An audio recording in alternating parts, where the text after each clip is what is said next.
Best welterweight in the world. Oh God. T. Woodley. Y'all in trouble. Yo, I'll beat your ass. I'll beat your ass. I'll beat your ass. I'll beat your ass. I'll beat him on God though. Talk slick, move quick like a pot though. Went hand behind back with my eyes closed. You can't fuck with me, yeah, I know. Look, I'll beat your ass. I'll beat your ass. I'll beat your ass. I'll beat your ass. Look, I'll beat him on God though. Talk slick, move quick like a pot though. Went hand behind back with my eyes closed. You can't fuck with me, yeah, I know. Look, I'll beat your ass in real life. Beat your ass on TV. Nigga, I'll beat your ass on some beef shit. Beat your ass on GP. Pull up on that sneak tip. Niggas run when they see me. Now your eyes fucking popping out when you seeing shit in 3D. Beat your head to the white meat.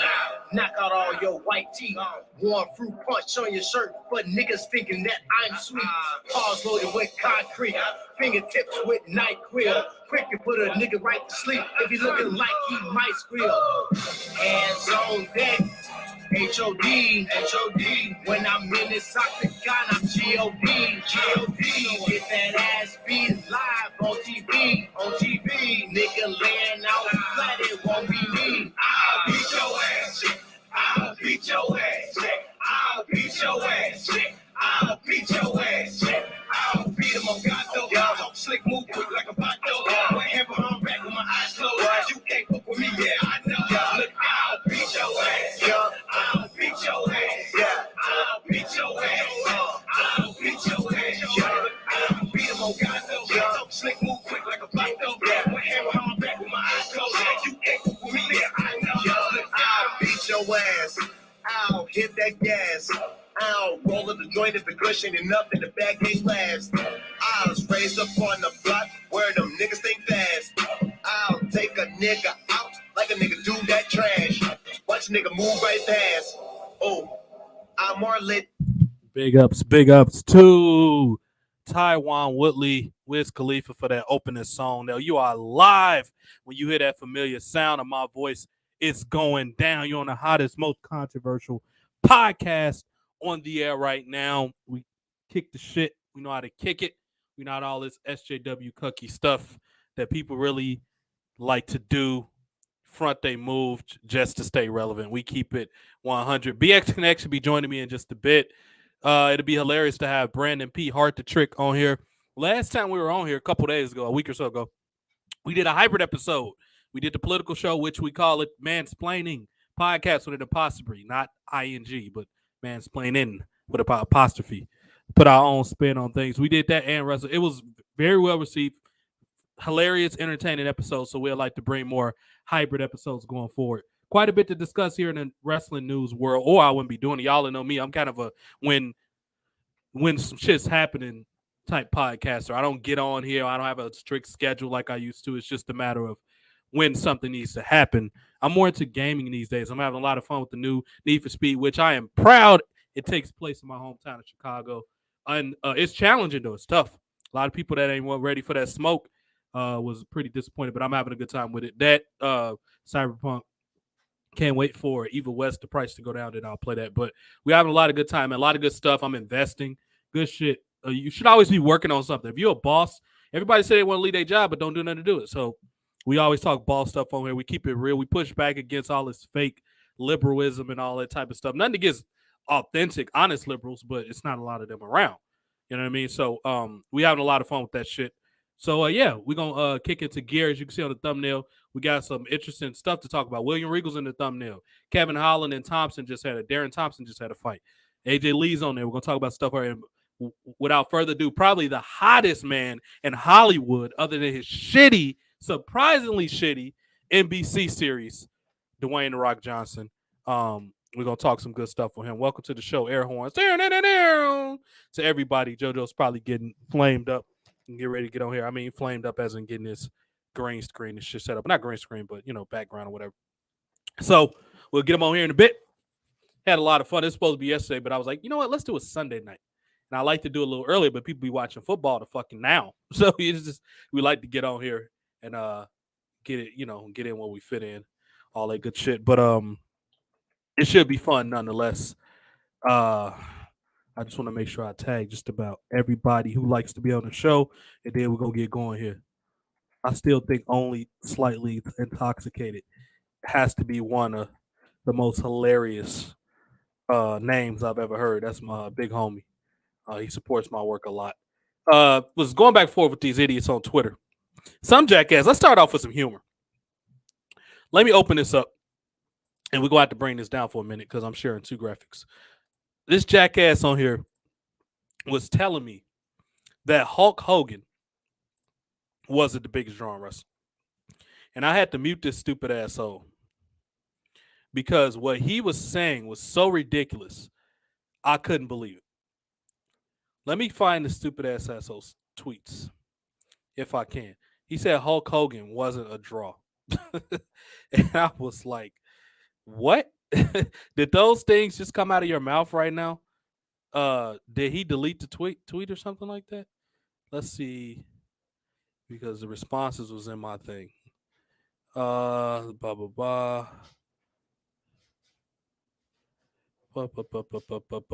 Yeah, he said Hulk Hogan. I don't know if he deleted the tweet or what, but I'm looking at it here. It's not there. This stupid asshole, and I'm gonna call your name out now. Matter of fact, I'll just show you the gist of what we're debating on Twitter. Let me open my Twitter up. And before I get into news and all that, I need to start doing more Twitter activity type stuff anyway. Y'all should be able to see this on the screen. Yes, this is my Twitter. So this started off with people was saying that The Rock shouldn't return to win the Royal Rumble. And I was saying, who the fuck is more qualified to win the Royal Rumble than Dwayne The Rock Johnson? Who's more identifiable to win this event than Dwayne The Rock Johnson? The whole purpose of this bloodline angle, which is a soap opera thing, like a TV show. And I'll use TV shows and movie villains as an analogy. So people that don't give a fuck about wrestling, which I don't understand, I wouldn't blame them now because wrestling's terrible. I would use a TV show and movie analogy to make it more sense. So what WWE is doing right now, their equivalent is building up a great Roman empire with Roman Reigns, the Polynesian superstar, part of the very famous Anoa'i family. The Rock, Rikishi, Yokozuna, the Snookers, all those people. This very not only extensive but very well respected Samoan family, Polynesian family. They've been building up the modern version of that with Roman Reigns. Leaki, that's his name, the actor's name. Roman Reigns. And they should know that wrestling should be storyline based. They're credited as actors on Internet Movie Database. Like, these nerdy marks that are current wrestling fans don't understand this. Like, they're literally, wrestlers are credited as actors. They get credit because that's what they are. You can't have a predetermined fight and say it's not acting. That's like if Jason Statham, you think Jason Statham's actually beating up the dudes he's fighting on the screen? These are all stunt double people. It's not the wrong with calling wrestling is at its most successful when it was entertainment based, when it was gimmick based. Like, I don't understand why this is so hard for people to comprehend. I really don't understand. Like, literally, Internet Movie Database, Wikipedia, Google, all these well-respected search engines and bibliographies, I guess they're called databases, they credit wrestlers as performers. But getting back to what WWE is doing with their version of this, their soap opera drama, the bloodline, which is headed by Roman Reigns, his two cousins, the Usos, Rikishi's sons, and now their younger brother, Solo Sikoa, they're basically been dominating WWE's main event scene for the last 2.5 years. And the goal was The Rock, Dwayne The Rock Johnson, was going to be the guy that came in. He's already a Hollywood guy that stopped this reign. And these nerds are saying Cody Rhodes. Somebody people don't really know. Let's be honest. Dusty Rhodes, the American Dream. We the thing on 17, baby. The American Dream, Dusty Rhodes. Very great man. But it's a lot of people don't even know who he was in relations to people like Hulk Hogan, The Rock, Macho Man Randy Savage. Basically, WWS intellectual properties, their mainstays. Dusty was an NWA property. Unfortunately, NWA didn't have the coverage or the reach that a WWF had. So they couldn't really put people like Flair out there. And we got these assholes, and BX Connectors joined us here. We got these assholes online that want to argue with me. BX Connect. He followed me, so maybe saw. I'm not going to say he had church today. So I'm not going to assume he saw this. We got these assholes, JoJo. This guy, his name was, what's the fucking idiot name? I'm going to put you on blast because you're a fucking stupid asshole. Robert Watkins, which is probably having a real person. So basically, JoJo, this whole argument started because I saw somebody say that people don't want The Rock to main event. And I was like, what other person is more qualified to main event against Roman Reigns to take that belt than The Rock? These assholes talking about Cody Rhodes, and I'm like, dude, Cody Rhodes said, then he said fucking Seth Rollins, which was worse. I would have took Cody, even though I think he's a bitch ass traitor. I would have took Cody over Seth Rollins because Cody at least has a name. He's Dusty Rhodes' son. Like, Seth Rollins is just some punk rock Jesus dude that became a wrestler. That's what he is. And he's worked with Lesnar 3 times. He couldn't get over. And this fucking asshole, this Robert Watkins jack off that I got on the thing here, was saying that, first of all, I stopped talking to him after he said that Hulk Hogan wasn't the biggest star in WWE. I was like, okay, dude, I'm done because at this point, my brain is like going to leak out my ears. I'm going to get SARS in the ass talking to you because you're a fucking stupid asshole. If you're going to sit here and tell me that Hulk Hogan, prior to Stone Cold Steve Austin, wasn't the biggest star in wrestling, you started watching wrestling 5 years ago. And you don't know what the fuck you're talking about. I don't know if that's you because a lot of you idiots use fake profile pictures. I don't know if that's you in that, but it looked like it's 2 adults in here. I don't know which one you are. I'm guessing you the nerd right here with the fucking badge on. That looked like some nerd shit. I think this dude might be whoever he was going to see at that convention. And they all have beards with these stupid haircuts all the time. This fucking stupid idiot, I don't know if he deleted the message or I got it, expanded by clicking on another one. He actually said Hulk Hogan wasn't a star. And that's when I stopped talking to this fucking asshole. I was like, dude, what did you watch? Like, if you don't think Hulk Hogan is a star, I don't know what to tell you anymore, dude. I really don't. Let me see if I can open this bigger and maybe me and dudes back and forth was up in here. So I was like, ain't nobody else ready for that spot. And then he said, Seth for Cody. I was like, no. Then I explained that neither one of them are over. Then this fucking idiot says, he is over. Have you not seen or heard the reactions? And I'm looking like, okay, maybe I got to ask JoJo because I didn't see any of this. No one has done anything for Raw's ratings, not even Roman Reigns. Okay, you're a fucking idiot if you don't think that.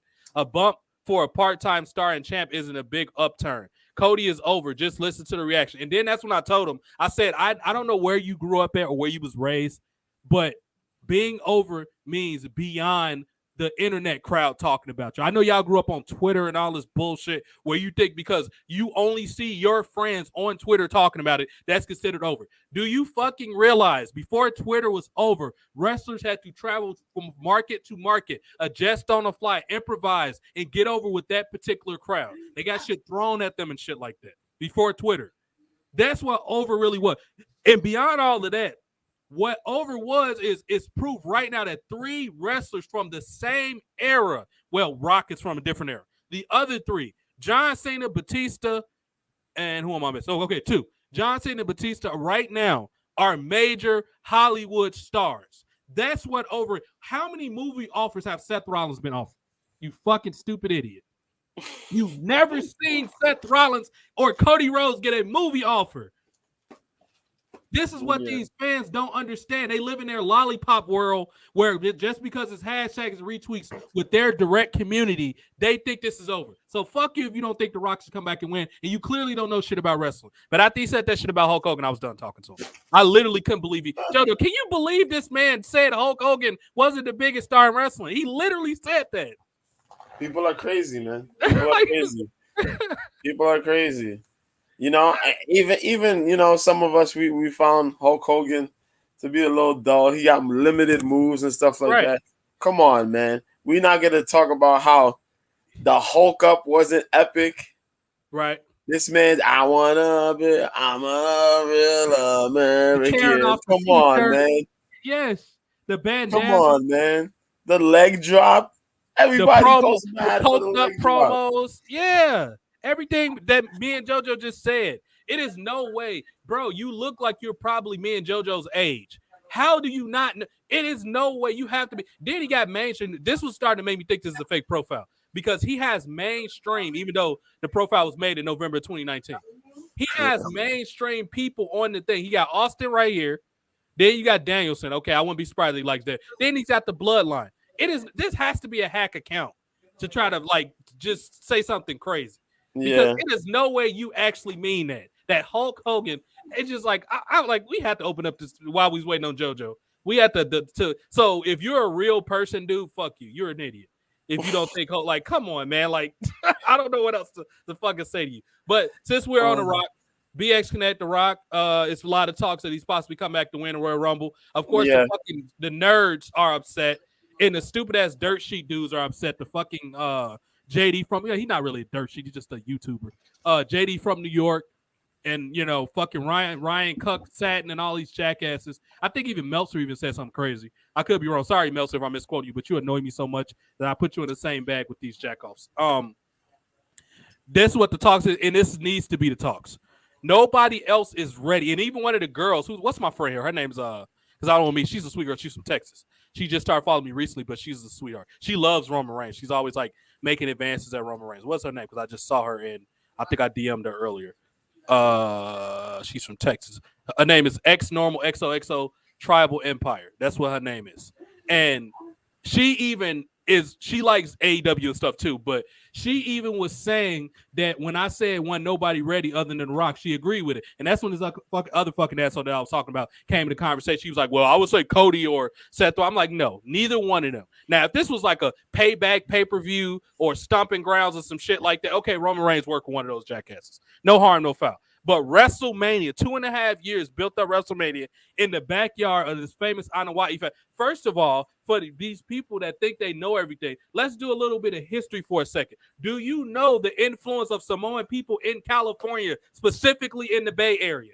So it makes sense from that standpoint too. What are you talking about?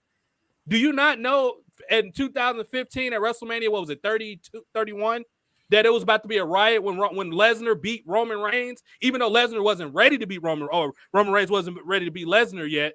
They literally were talking about rushing the ring, the Samoan family, because that's how tight-knit of a community they are. That's like JoJo's family's Guyana. That's like if you go down to where they're from in South America and you start talking crazy about some Guyanese fighters, you're going to have smoke with them, bro. What are you talking about? Or if they do something crazy and they attack let's say it's a UFC event down in Guyana and they attack the Guyanese, you don't think those people are going to be mad? That's their hometown. This is what you nerds don't understand. You live in your own fucking alternate reality. Y'all take the VR, take the Oculus off your head, go outside, touch grass, get some ass, smoke some. Stop being fucking weird incels, bro. It's a world outside of your computer in your mother's basement. You fucking assholes are pissing me off with this shit, dude. Yep. Saying stupid shit like that. Even if it wasn't, okay, you don't like this particular person. From a storyline standpoint, in California, The Rock was born in Hayward, California. Roman Reigns is from the Bay Area. Why would they not have the match there? True. Knowing Triple H is probably not going to happen. He's probably going to have Roman Reigns defend his belt on night 1, lose, and then he's probably going to go against Cody night 2 and lose again. Knowing Triple H, I would not be surprised if he did that. Just so these nerds like Ryan Watkins or whatever this fucking jackass could be happy. But we're going to get back to the wrestling in a minute. We're going to do something unique that we don't do. We're going to actually start this show off with UFC because that's the big talk. Even though we got a couple clips of wrestling news, the big thing last night, UFC Fight Night, we got BX Connect here, Strong Island. He going to hold it down with Darren Thompson, Kevin Holland, who's one to becoming. But I like both of their styles, actually. But Kevin Holland's becoming slowly one of my favorite fighters because he's just a hilarious dude. How he sets up opponents and all this good shit. But what's causing all this, BX, man? What happened this weekend? UFC Fight Night. What city was it in? What was on the card? All that good stuff, man. Well, as you can see by the background here, we had Stephen Wonderboy Thompson, longtime welterweight standout, top 10 in the division, versus Kevin Holland. Man, UFC Orlando is what it was yesterday. Okay. Oh my God. You want to talk about crazy fights, man? Dog, the card was like 15 fights. One of them fell out. Tracy Cortez versus Amanda Hebos. It got canceled because Tracy Cortez had medical issues. But we ended up with like 14 fights on the card anyway. And it was just madness, just straight up complete madness, man. The prelims were fire. The main card was fire. But in the main event, Stephen Thompson, Kevin Holland, they were both mad respectful going into the fight. They did podcasts with each other. They were breaking down fights with other about talking about other opponents, breaking down other opponents in the division. They were doing a lot of cool stuff, so you thought it was all right. It wasn't going to be that big of a deal. From the first round all the way to where it ended, non-stop madness. These guys went full clip at each other. Kevin Holland throwing the nasty kicks, was throwing some crazy punches. Stephen Wonderboy Thompson using his taekwondo. Yo, Kevin Holland is a really, really like he's a tough dog, man. And Kevin was throwing switch kicks, roundhouse kicks. He was using his boxing. He was slipping a good portion of Wonderboy's punches early in the fight. Wonderboy was using a good lateral movement. Kevin Holland rocked him in the first. He threw a nasty right hand straight up right into Wonderboy's like forehead. Wonderboy was rocked for a minute. He came back, cleared out. They kind of grappled a bit. Holland had got two takedowns in the fight. But he let the fight stay up.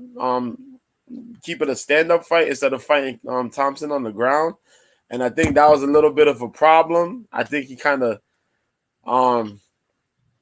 was a little bit too respectful to to Wonderboy Thompson, because later on in the fight, Wonderboy Thompson started picking it up, man. He wasn't doing no taekwondo. He was really brawling out here. And he was gunning 1-2s, nasty punches. Holland was trying to throw the nasty overhand right, caught Wonderboy a little bit. But Wonderboy started getting real aggressive with the kicks. And during the fight, Holland was trying to roll with some of the punches and some of the moves, and he was doing really good with that. But he kept blocking a lot of those kicks with his arm. And there's a way you block certain kicks so you don't take the kicks with full force. And unfortunately, he didn't edge them out so they could just slide off. He took them full force like this, and eventually he ended up messing up his hand in mid-fight. And Thompson figured it out, and Thompson got real aggressive and started kicking, hitting the body. He folded Kevin Holland with a body kick, but Holland did not stop. He kept trying to continue to fight. Wonderboy started throwing spinning back kicks, spinning hook kicks, all types of kicks, man. And eventually, Kevin Holland couldn't do it no more, man. The hand was bothering him. He kept trying to throw with the hand. He was trying to grapple with the hand a little bit, but it was just too much, man. And he called it. The corner stopped it, and Stephen Wonderboy Thompson won by 4th round TKO. Wow. What a hell of a fight, man. If you can find the highlights, watch it, because me explaining to it only tells half of what the hell the fight really was about, man. Just non-stop action. Every round that it lasted did not have one boring part in the fight at all. We had on the co-main event RDA versus Brian Barberina. Dos Anjos being a former lightweight champion. He fought Brian Barberina, who's a welterweight, at welterweight. And RDA pretty much did what he does best, man. He put the pressure on Barberina and wrestled Barberina. I didn't think that he was going to be able to wrestle Barberina the way he did. But Jesus Christ, man. Barberina didn't get no breathing room. He got stifled in the beginning. He got taken down. He tried to wrestle. It didn't work. And RD ended up getting a submission in the second round after he got another takedown on him. Man, that was just one-way traffic, bro. Good job by RDA. We also had Mateus Nicolau beat up Matt Schnell. That was pretty much a series of good movement and just knocking this dude with just one shot every time he had. He dropped this guy like, 3-4 times in the fight. Ended up winning by TKO. Mateus Nicolau did. Caught him with a clean right hand that dropped him. No, caught him with a clean left that dropped him. Then caught him with another right hand that caught him with a right hand that dropped him.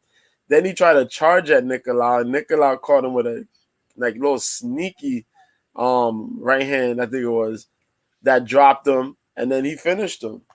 Then he hit him again. Schnell just folded, and then that was it. Sergey Pavlovich, big heavyweight out of Russia, beat Tai Tuivasa, who's a fan favorite, and just moved up in the heavyweight division. Pavlovich starched him in under a minute. In under a minute, just pretty much ran up on him, said, dude, you're done. Good day. Finished him.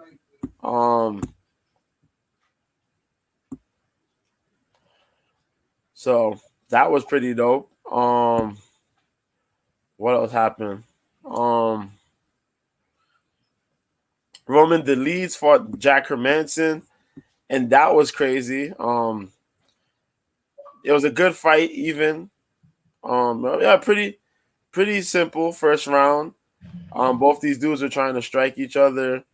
Hermanson was using his kicks a lot more. DeLeeds was trying to land the big power punch. Hermanson tried to grapple a little bit. Then DeLeeds tried to grapple. And DeLeeds had a leg lock, if I remember correctly. Oh, there was a leg lock. Hermanson reversed it. So DeLeeds said, cool. And DeLeeds locked the leg up. Now, DeLeeds was going to look for a calf slicer, similar to what AJ Styles does, the calf killer. Mm-hmm. But he locked up the leg with his legs, rolled this dude over on his back. So he had him in what they call a bear trap in jiu-jitsu, where it's pretty much the calf slicer, but the dude is on his belly. The lead is on top from behind, and he has the leg trapped with his legs, so you can't escape anywhere. Right. And the dude just started punching and just knocking this guy ridiculously. He had nowhere to go. That was it. Fight ended. We also had the boy Eric Anders. He used to play for Alabama. He beat Kyle Dawkins round 2, ground and pound. That was a straightforward fight. Dawkins couldn't get him down.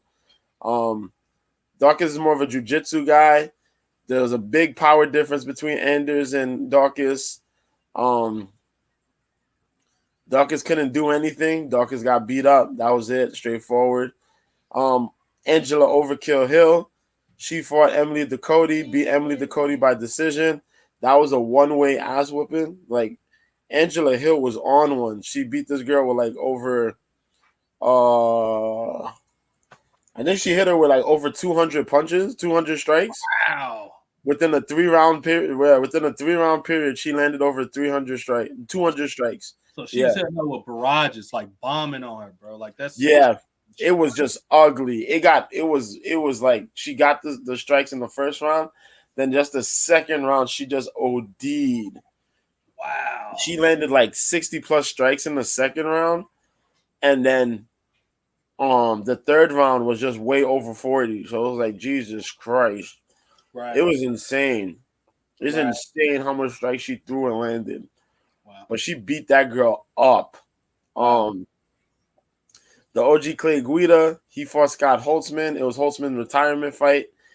Holtzman lost. It was a split decision fight, but it was a good back and forth fight. But I think Clay managed to win with the using his wrestling a little bit more.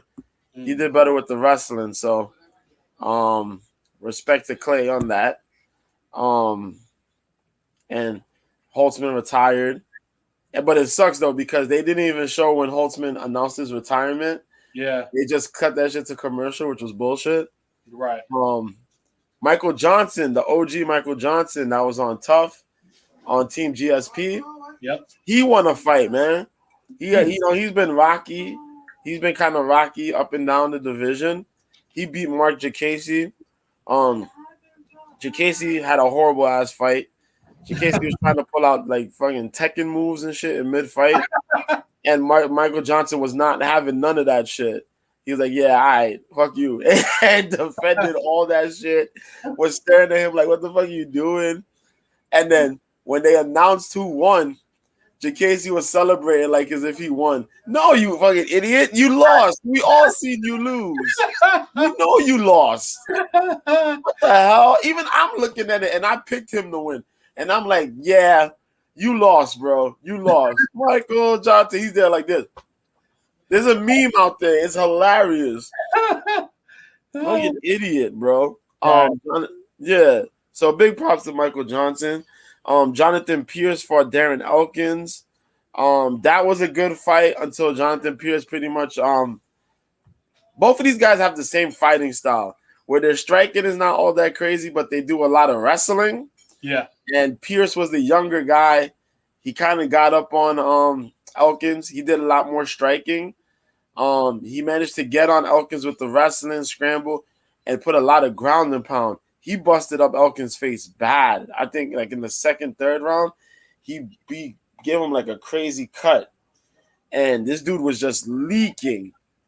But he kept fighting and he kept getting hit and he kept leaking, but it didn't stop him. That was the fight there. Pierce wins that one.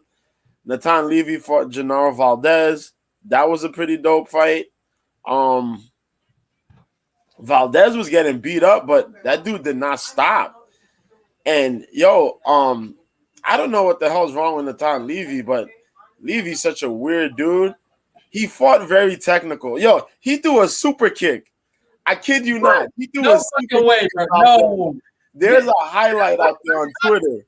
This dude threw the sweet chin music right at Valdez. A clean super kick. I don't know how Valdez did not fall. It was crazy. He hit him with the kick straight to the face. Valdez is still standing. I'm like, this dude is different. Right. He is different. What's up, Mike? Yeah, man.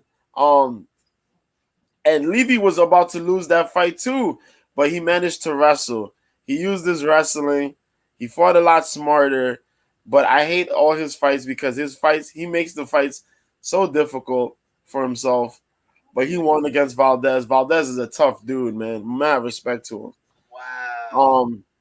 So this was the second fight. This was the open, like these were the last fights, but these were like the beginning fights because I'm reading this backwards.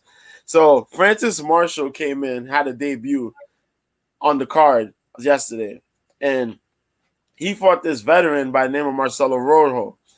Rojo is from Combate Americas, Combate Global. Yeah.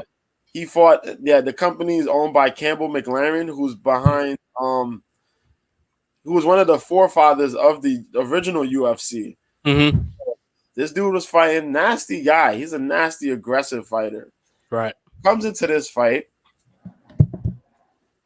and him and Marshall was just scrapping. It was scrapping, but Marshall showed some veteran skills. Marshall got the takedown on him. Rojo did get a little aggressive in the first round, though, at the end of the first, if I remember correctly. Somewhere around the end of the first, early second. Started throwing hands. Started catching Marshall a little bit. Marshall was like, all right, cool. Marshall started throwing hands right back. Oh, my God, TJ. This dude threw a right hook and damn near killed this man.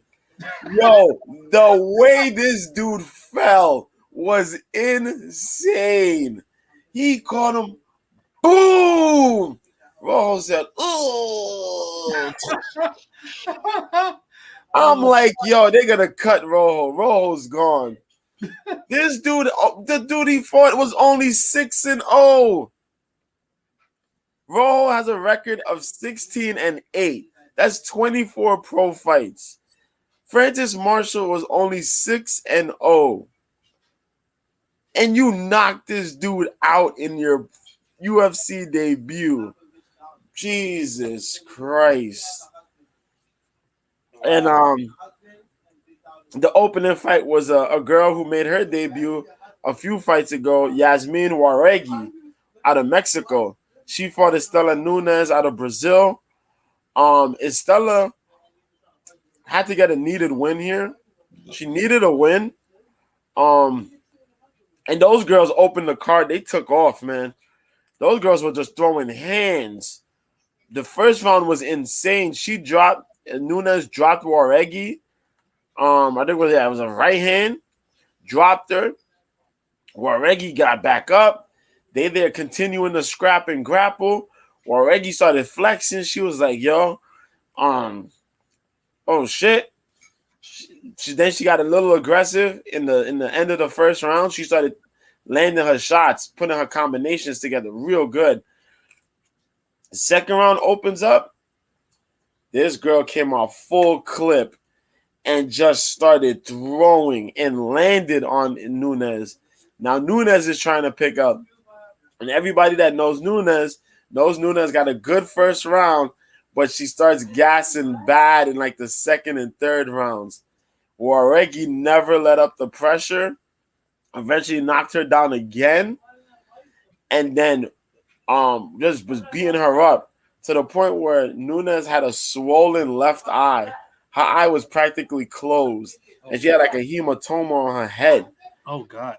And Waregi was just up on top of her. And you just hear these shots. She's just throwing repeated right hands at her while Nunes is trying to defend using her legs. But she couldn't push her off. And she just kept taking those shots, man, until they stopped the fight. But that was the card, man. Awesome card, Orlando. This coming Saturday is gonna be UFC 282. Crazy freaking card. Yeah, man. Also on One Championships, if you guys happen to check the highlights for that too, one had two events. Jared Brooks, former UFC competitor, he won the one flyweight title. Awesome win against was it Pasiao? Yeah, Fabio Pasiao of the Philippines. Really good fight. On Friday, this dude that was like an unstoppable cat out of the Netherlands by Heiner de Ritter. Crazy jiu-jitsu guy. He got annihilated by this dude out of Russia, bro, named Anatoly Malikin. Oh my God. Malikin is a heavyweight, and he moved down to light heavyweight to fight Rainer, because Rainer has two titles, the middleweight and the light heavyweight title. Yo, Rainer couldn't get a takedown on this dude, and this dude just threw hands. Hands. Yo, when I say this, it does, hands. Rainer had no answer and just started getting clipped, and died. Like, yo, he got laid out bad. Like, when you be sleeping in your bed, you got that long Friday, so you just be out, legs sprawled out. Yeah. Bent exactly just like that on the floor. Damn. This dude was laid out. He got dropped. He got hammer fisted. Dude was unconscious. It was ugly, and it all happened in one round, if I remember correctly. Oh, God. That shit was crazy. But one had a good weekend as well, man. So check that out if you can. Yeah. That event was one on Prime Video on Friday. The prelims you can find on the One Championship website on YouTube. The other event that was on Saturday morning, you can watch that whole thing too on YouTube. It's free, of course. You can watch the highlights because people on YouTube are real quick, so they post those fights up there on YouTube as well. So you'll probably find those cool. You'll find those pretty quick as well, man. But I recommend you watch those. If not, check the highlights. Shit was dope. But yeah, man, that's big ups too. Oh yeah, and Tyson Fury fought Derek Chisora. But I won't get into that. That was kind of one-sided. Poor Derek Chisora was like 40-something years old fighting Tyson Fury. Oh shit. Fury beat this man up. It should have stopped at the 5th round. They let it continue into the 10th round. What? Jesus Christ, man. It should have never happened. The fight should have never been allowed. because Fury already beat him 2 times. There was no reason for a third fight. They gave that man the fight. I guess he wants to get paid. That man got his ass beat horribly. I feel bad for Chisora. I hope he hangs it up, man. But that happened, and the co-main event, which Daniel Dubois fought. Yeah, this is it. Daniel Dubois fought. He's an upcoming heavyweight out the UK. He fought this. I forgot the guy's first name, but his last name was Lara. Let me check it real quick because I can pull it up. That's the guy's name, so I don't disrespect him. There it goes.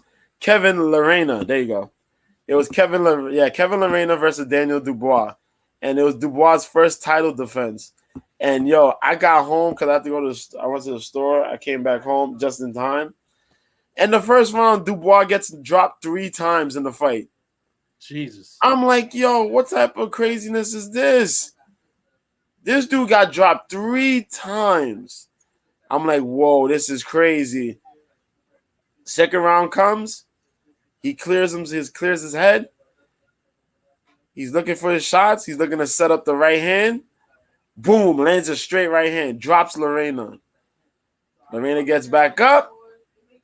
Man, Dubois catches his rhythm. This man threw all kinds of punches. Started rocking him with hooks. Then he started landing the uppercuts. Oh, shit. Lorena got beat. Lorena was taking all types of shots from all types of angles. And they stopped the fight.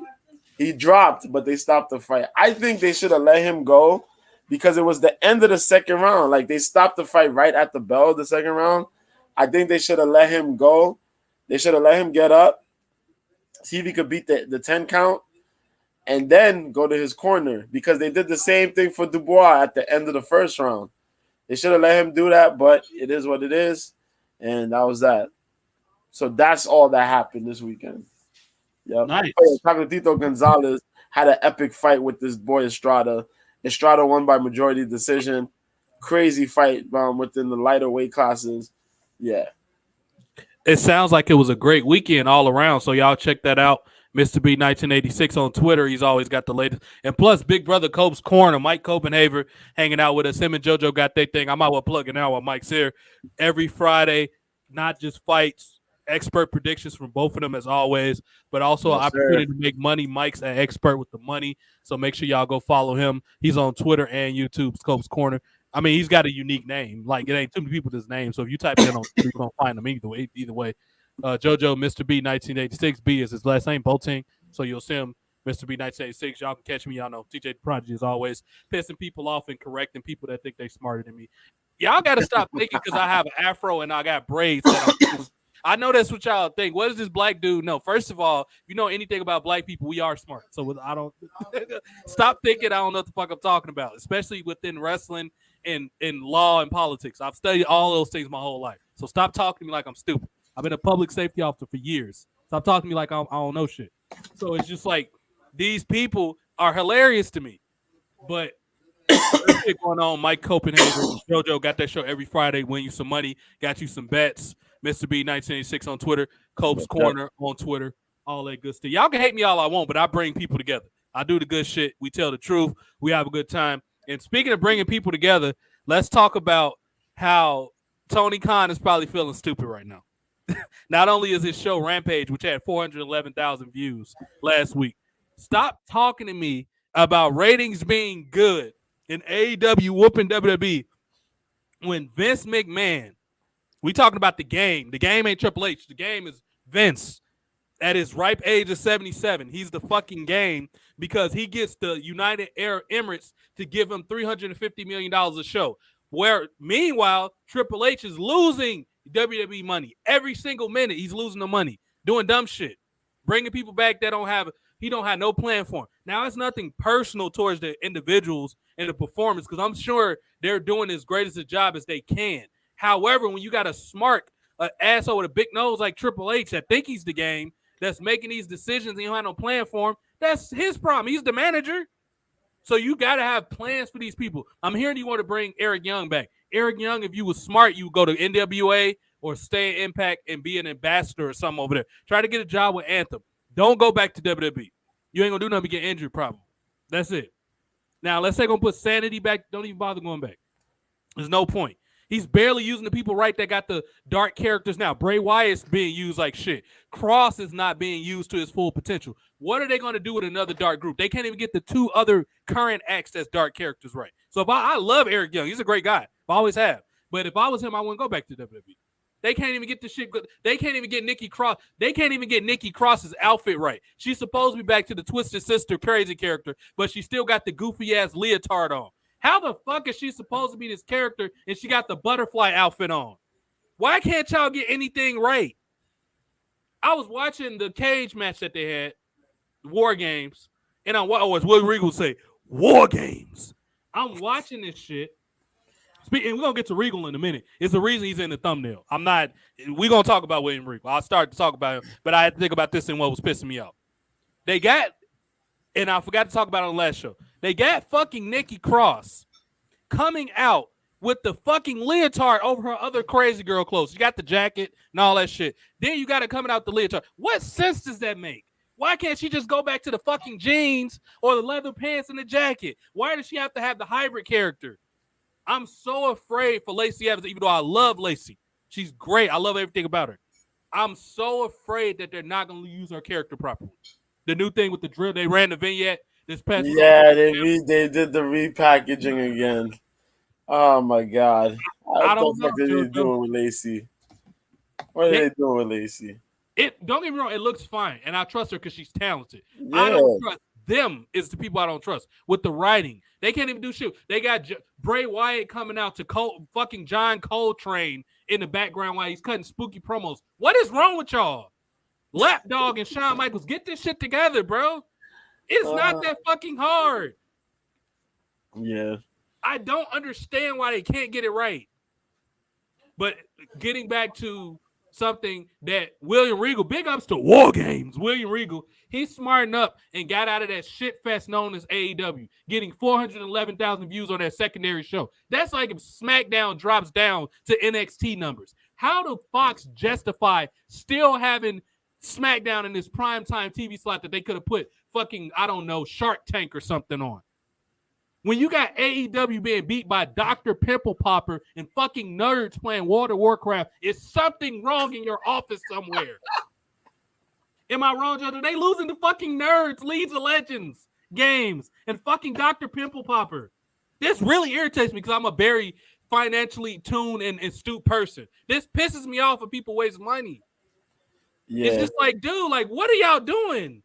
And then you got fucking Tony Khan thinking he's fucking Palpatine. He got the Dark Lord voice talking about I got more money than Jim Crockett. Jim Crockett, some type of way, NWA is still around in some type of capacity. Yes, they're on YouTube, but they're still around. Tony Khan, NWA has a 70-year legacy. You haven't done shit in 3-4 years but lose money. What are you talking about, man? Yeah. Yeah. Then you got all these dirt sheet people defend Meltzer. You should be ashamed of yourself. You're worth $1.2 million and you putting over this bullshit show. You should be happy that you're a reputable journalist at this point of your career. You still live in Silicon Valley. I'm guessing your family's doing well. Dude, you were a respectable journalist at one point. You even got Vince investigated. He did some reporting on politics and stuff. You have a decent reputation. I wouldn't think you're as stupid as you actually are right now. Yeah. Putting over this AEW show when they're making basic mistakes. AEW, let me just get on y'all for a second because this is probably the time y'all gonna ever get mentioned because we don't even talk about AEW on the show anymore. It's not even worth talking about it unless we're making fun of it. Let's get something straight real quick. AEW. Y'all keep going back to something that's not working. So let me smarten y'all up with my black brain for a minute that people don't think that's smart, even though I have plenty of proof and credentials that y'all clearly look over. The definition of insanity is doing the same thing over and expecting different results. You all are fucking stupid. Every single one of y'all. You're going to keep going back to Moxley and Page because that worked the other 3 times that y'all did it. Why do y'all keep doing this shit? And JoJo's laughing because he know what I'm talking about. I don't understand. It didn't work. And then on top of that, they're both baby faces. So how is this supposed to work? Yo, you gotta sock it to the establishment, man. Sock it to the establishment. No CM Punk, dog. Sock it to him. Now I will get, even though I don't like the Elite, I will give them credit for this. They are 100% taking advantage of this fuck you CM Punk movement where they purposely raised up the audio with the fuck you CM Punk chants in those crowds. I think they were at like a house show. Or maybe no, it was actually a TV. They told the audio people to turn because it was a different. I know the difference of the audio change. They clearly instructed them to turn the audio up so you can hear the chants because it's a mic on the crowd. At the base of the crowd, they have a mic down there. Also, the cameras have a mic, which is why you hear these shitty wrestlers call spots all the time because it's a camera on the mic. But I give them credit for that. However, everything else on AEW is terrible. Why do you think JoJo, how long was Regal in NXT? Was he even there? I'm sorry, not NXT, AEW. Was he even there a year? Was Regal about a year? About a year. Okay, I don't know why I felt so much shorter, but I'm gonna take because JoJo he close to a year, some months. We'll see. Let's say he was there 10, 11 months, right? Hypothetically, let's just say that. William Regal figured out. So did Road Dogg because he was gone for a while doing this. I think he was even loosely associated with AEW for a while, maybe, or the Indies. Because I heard him talking about it on a couple podcasts. But these people who are very close to the Triple H regime are smart enough to know that this is a sinking ship that hasn't sunk yet. Only the people, for whatever reason, at Time Warner have not pulled the plug. But I honestly think they feel the doors closing on them, and now they're starting to get you know what I think AEW is going to go next? Hulu. I think they're going to be on Hulu next, which Hulu is owned by I want to say some form of subsidiary of Time Warner and NBC, something like that. So that's where they're going next because I'm seeing all these business moves being made outside that Tony Khan's trying to get on the streaming service. This motherfucker even know that they're not going to be on TV. They aren't going to be on TBS, which is in just as many homes as TNT, maybe slightly more. They're not going to be on any of these Turner networks soon because Turner are looking like, okay, the only thing that's selling from a business perspective, the only thing that's selling with cable right now, because cable's a dying entity, the only thing that's selling is live sports. That's the only thing that's selling. So while we have this fake bullshit being on TV, when we can get, I don't know, fucking tobogganing or something. AEW is so terrible, they're going to get replaced by men's figure skating. I guarantee you. It's going to be some lame-ass, like, 12th tier sport taking them over. That's how fucking pathetic you assholes are. And there's no excuse for being this badly. You know why? Because you have everything you need to be a successful show, but you're the owners and anybody that's in the know that run that company, they're such marks that they can't get this shit right. They won't sign people like Vince Russo or even a Raven or who else is not Gabe Sapolsky. Who is this fucking guy? The dude that runs MLW. Somebody that kind of knows what's going on. Because what's his name? Court Bauer. He at least worked for fucking WWE in a high capacity. Or even he worked for the Mark Henry angle. Greensfield. His name's something Greensfield. He's got a podcast. Adams Greensfield, I think his name. Adams Greensfield. Yeah. Adams Greensfield. There we go. Hire people like that fucking know what they're doing. Tony Khan, bro, you're a fucking trust fund, baby. You might know about money and stuff like that, but you don't know shit about content creation. None. No. Okay, yeah, it's cool. You got the people that put the matches together, Jerry Lynn's and Arn Anderson's, the Jake Roberts and people like that. Who do you have from an executive standpoint that has significant writing TV credits that work for you? And you wonder why your storylines are fucking terrible. Yep. You don't even want Cornette there. I get it. Cornette's annoying sometimes. However, if you tell Cornette, this is your contract. Let's say y'all give Cornette $250,000 a year. I think that's pretty reasonable for a person like Jim Cornette. He's still making money from YouTube. He's not going to fucking starve.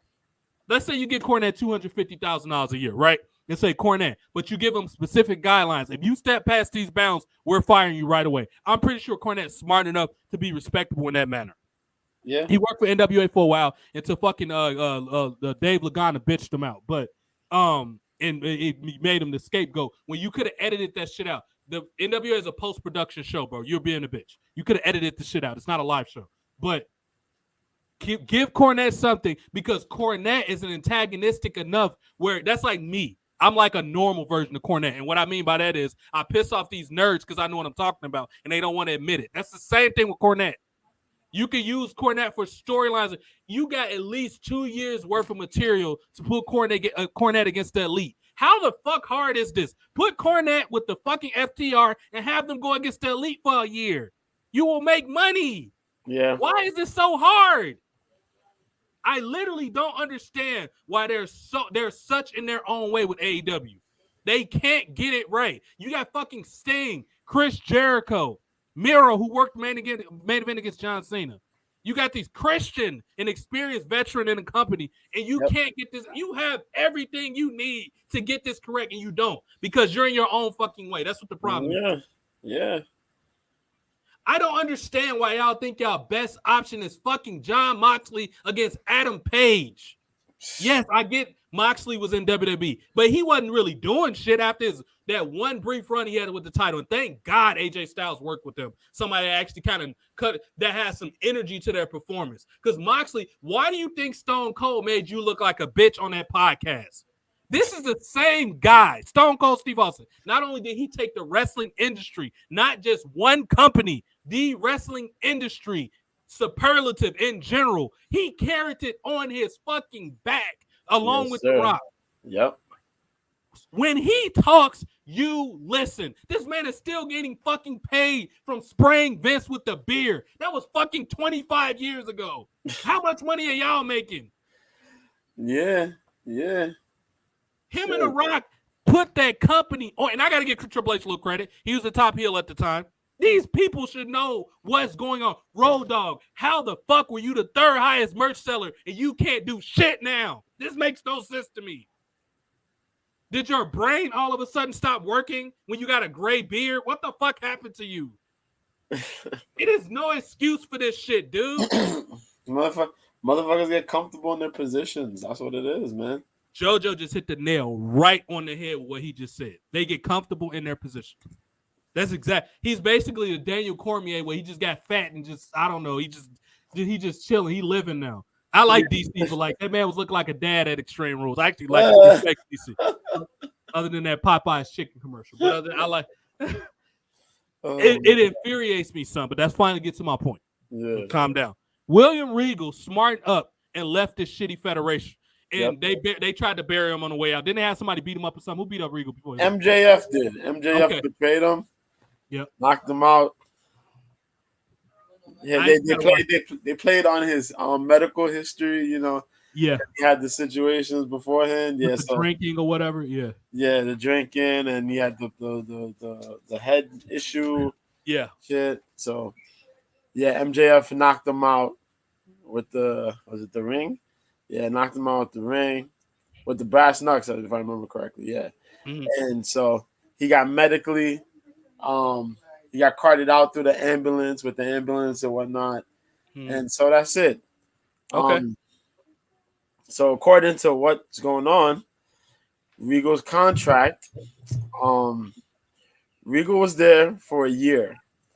The contract is actually a 3 to 5 year contract. But in typical Tony Khan fashion, the contract had a clause, and the clause allowed Regal to leave if there was any changes going on in the WWE. Okay. And so Regal was able to leave. So if you see Regal on NXT or WWE on the main roster as a GM or back at NXT as a GM, you know why. Yep. Tony Khan, you are a fucking idiot. You did not learn. You did not learn from the Cody Rhodes situation. You did not fucking learn from the CM Punk situation. Jesus Christ, Tony. Amateur moves at their finest. And you were warned by Eric Bischoff about these things. And you didn't learn. You did not listen. You did not take into consideration. Right. Fucking idiot, bro. Boom. That was it. Yep. He didn't learn. Like you just said from Bischoff. I'll say this about Bischoff. Smart guy, knows how to take advantage of the big moments. I take almost everything he says with a grain of salt because he lies about dumb shit sometimes. Like JoJo, I don't know if you ever, but point is, before I tell the story, he was right. Bischoff been there, done that. He's been around these big executives, bro. He spearheaded WCW getting them going to fucking live head to head with Monday Night Raw. Prior to that, they're on syndication. He clearly saw into the future where people like Eric Bischoff and Bill Watts, as much as I respect Bill Watts, they weren't looking into the future. So I give Bischoff that credit. However, Bischoff has frustrated me at times with stories of him trying to justify Hogan politicking to be staying in 97. Sting was the Crow and all that. This man was trying to sit there and say Hogan did get in his ear. Bischoff, please don't try to lie. Okay, so why did they have a screwy finish with Danny McBride knock off Nick Patrick at the end? He had the eastbound and down haircut. They had that man Nick Patrick come out there, the screwy tall referee left-handed. Oh my God. Nick Patrick is hilarious, by the way. But yeah, Bischoff, stop lying, dude. You know Hogan did rub the Fu Manchu and said that doesn't work for me, brother. You know he said, come on. Yes, man. he did. He definitely did. You know, this is the same man, and I respect Hogan for his drawing ability and all that. This is the same man that politic to try to get Billy Kidman de-pushed. This is Billy Kidman we talking about. Hogan, how could Billy Kidman mess up your money, son? That shows you how insecure this man was. He tried to get Billy Kidman de-pushed, JoJo. Do you remember that when they was? Yeah, I remember. I remember that perfectly. I remember that perfectly. This man changing Billy Kidman matches. Like, come on, bro.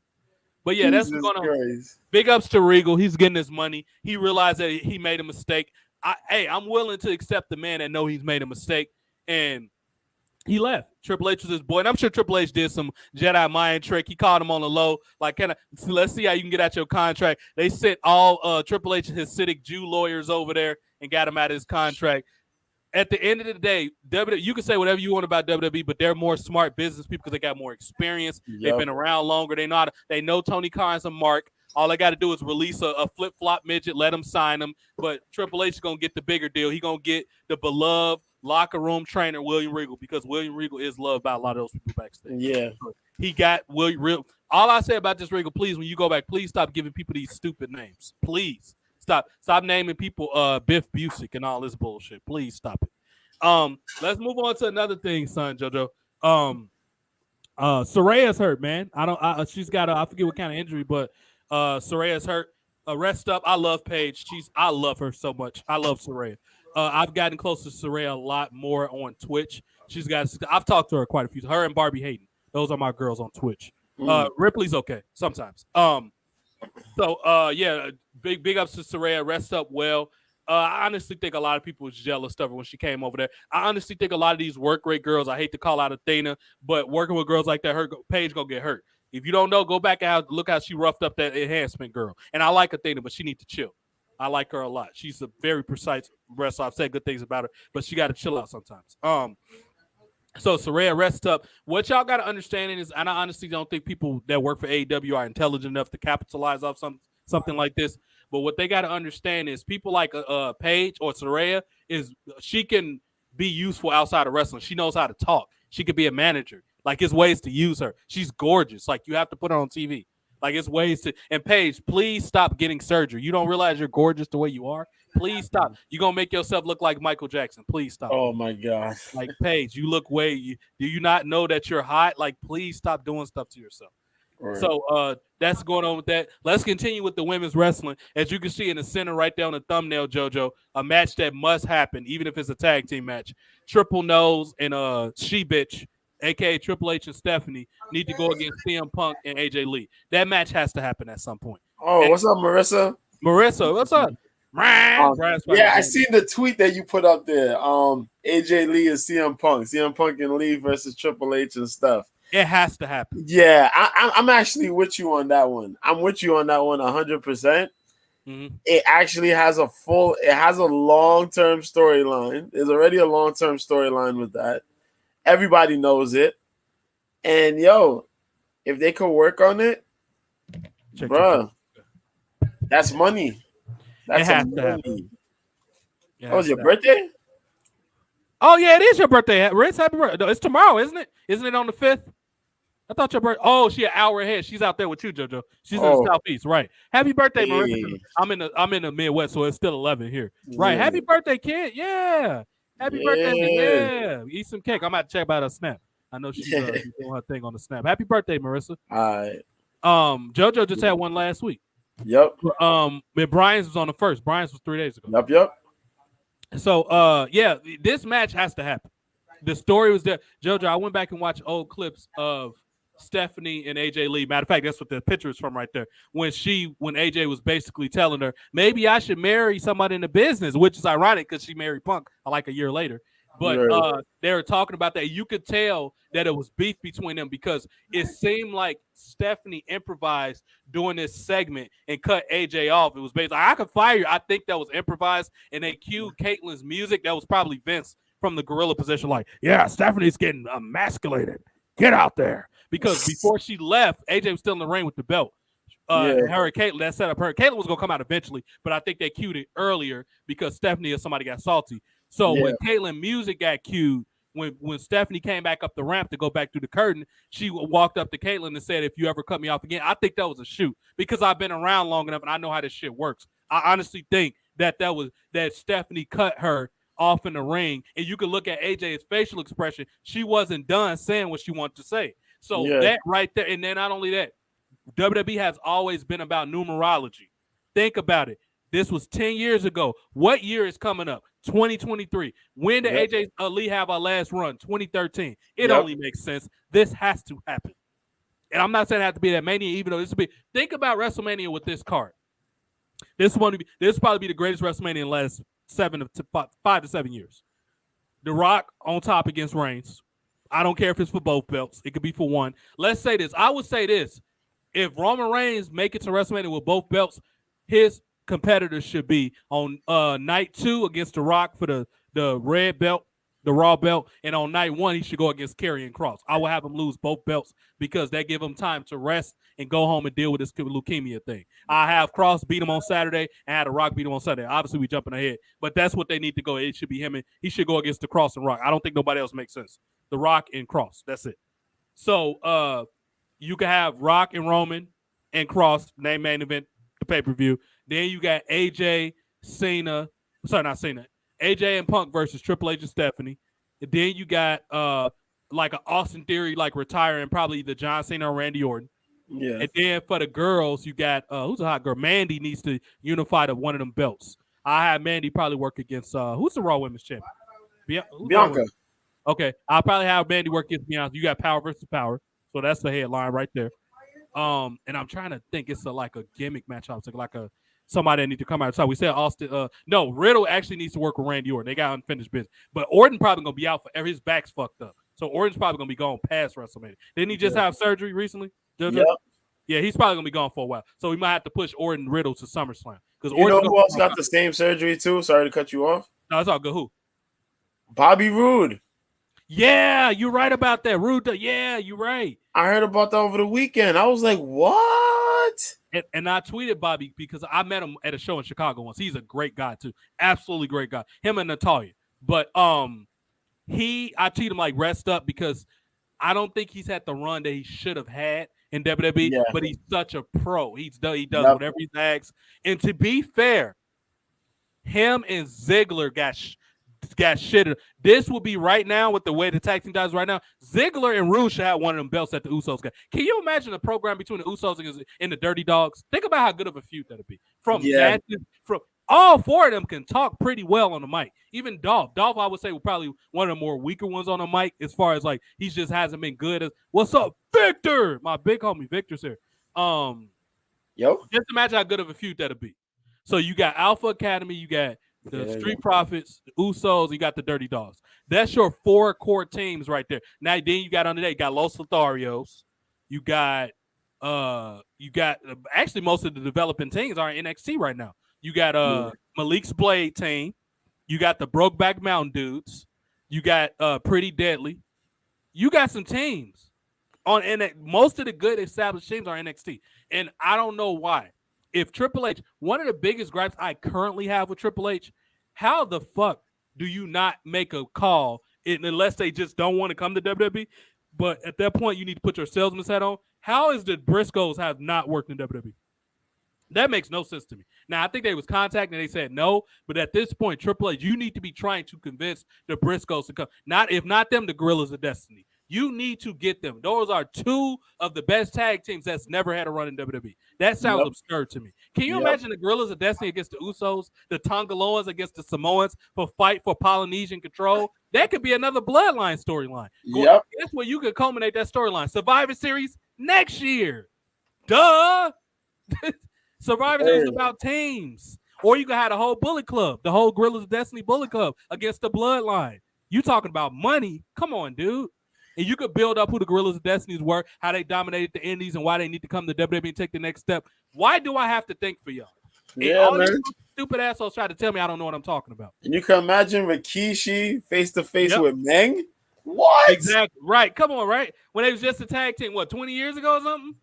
Yeah. Like, this only makes sense, as Rick Ross would say.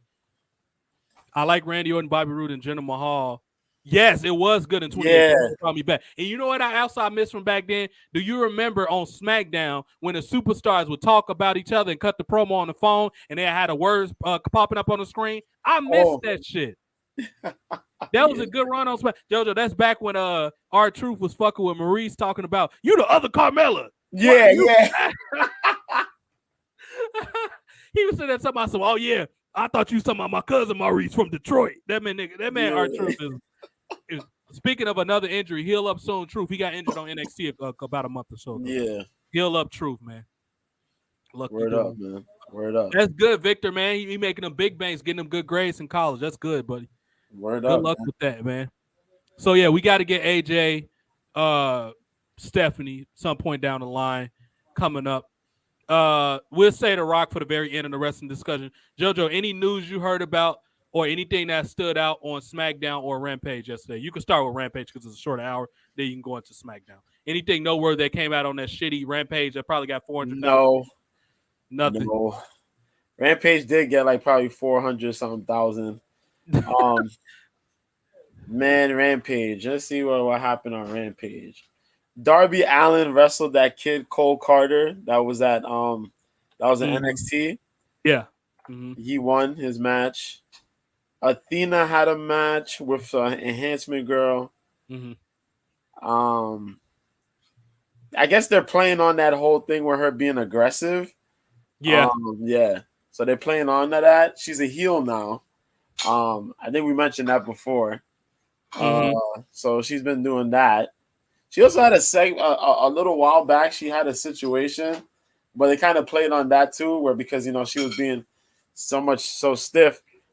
She got in a little situation with Aubrey Edwards, where she kind of hit Aubrey Edwards. Yeah, so they played on her getting a fine and all that stuff. So yeah, that happened a few weeks ago.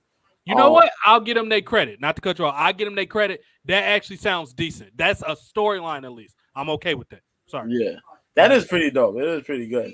There was a couple little segments they cut, little promo joints they did in between. And what was it? The North Atlantic Championship.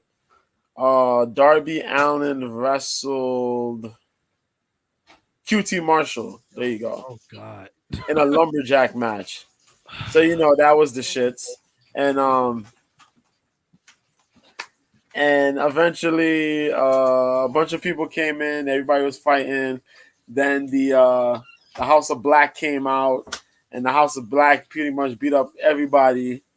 Who's in that group? Who's in House of Black? Was it Aleister Black? Now Malachi Black, my fault.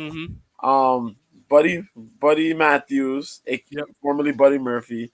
And what's my dude? Big Brody King. There you go.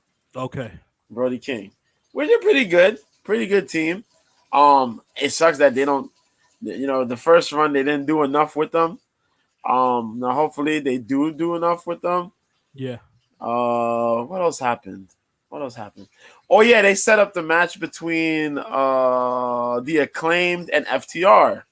There you go. So I think on Wednesday it'll be the first time they wrestle. I don't think they're gonna wrestle for the tag team titles, is it? I think it's gonna be like the first encounter, so they're gonna have a match like that. Yeah.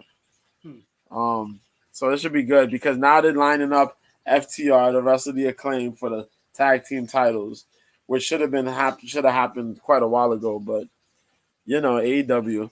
So so that's it pretty much. Other than that, that was it pretty much. Not JoJo. Oh. Go ahead. Lining up Kip Sabian. My fault.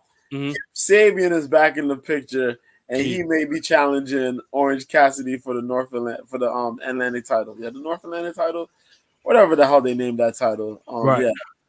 Yeah. He's the one. Don't he got that dark look now, Kip? He got that dark. Okay. Yeah, I remember. You know what? I dislike that dude for what he did to Miro, making him a bitch ass Backstreet Boy. However, I will say this: if he can find something with that new character, more power to him. I'm not gonna sit here and forecast badness or put nothing negative vibe to it. If he can make it work, do it. All I ask y'all dudes to do is make a niche for yourselves and be memorable. Everybody think, oh, TJ wants to be negative. He don't like. That's a fucking lie.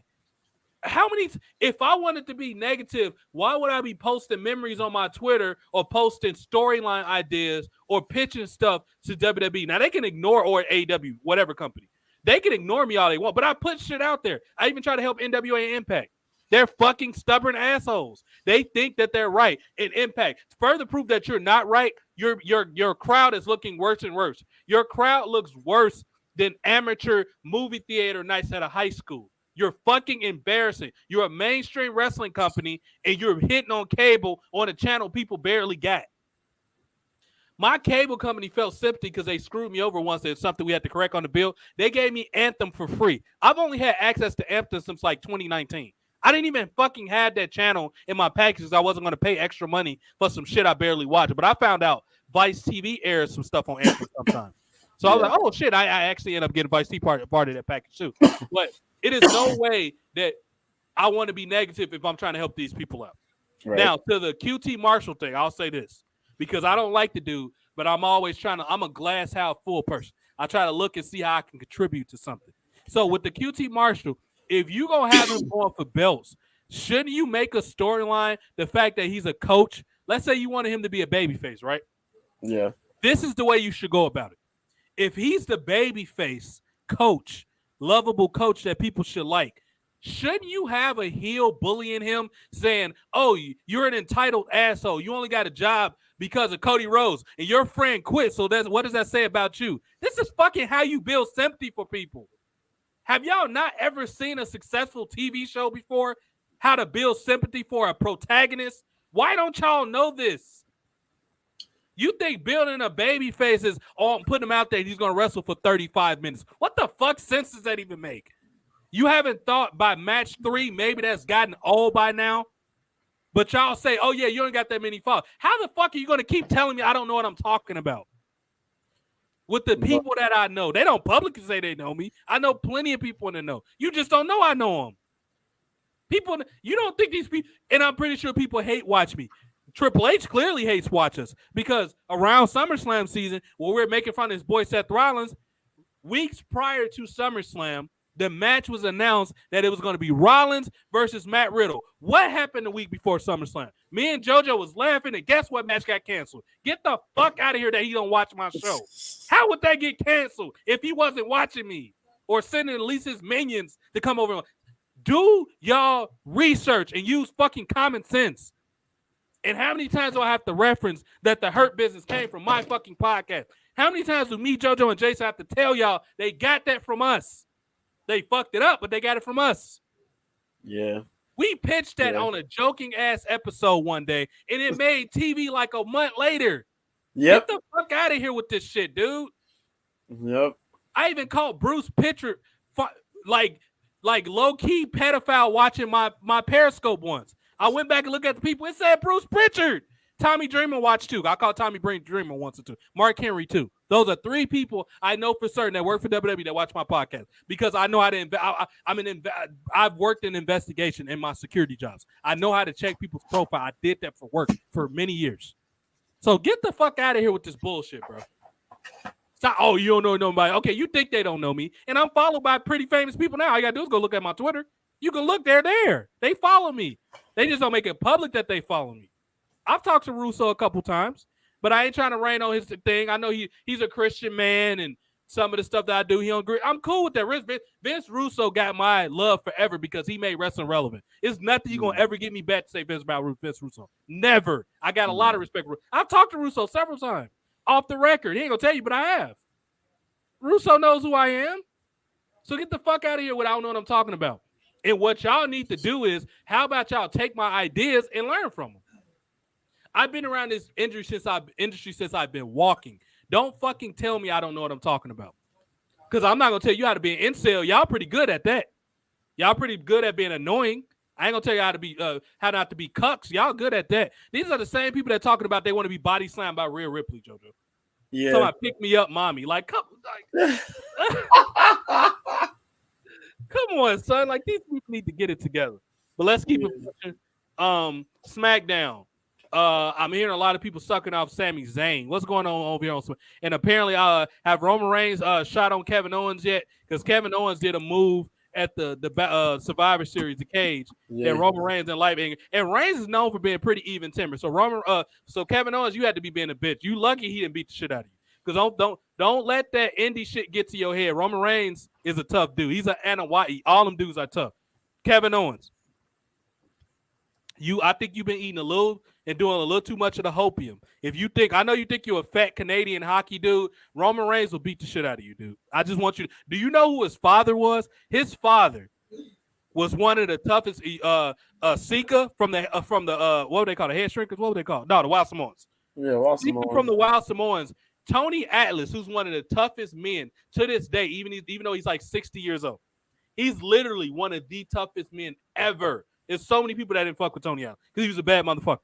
Yep. Tony Atlas said one of the worst fights he's ever had was against Sika. Not worse, one of the toughest. Again, Sika's Roman Reigns' dad. You don't think Roman Reigns is tough? Don't let that leukemia fool you. Don't let that sucker and succotash shit fool you. Roman Reigns, Kevin Owens will beat your fat ass. I will beat you up, Kevin Owens. So I only can imagine what Roman Reigns will do to you.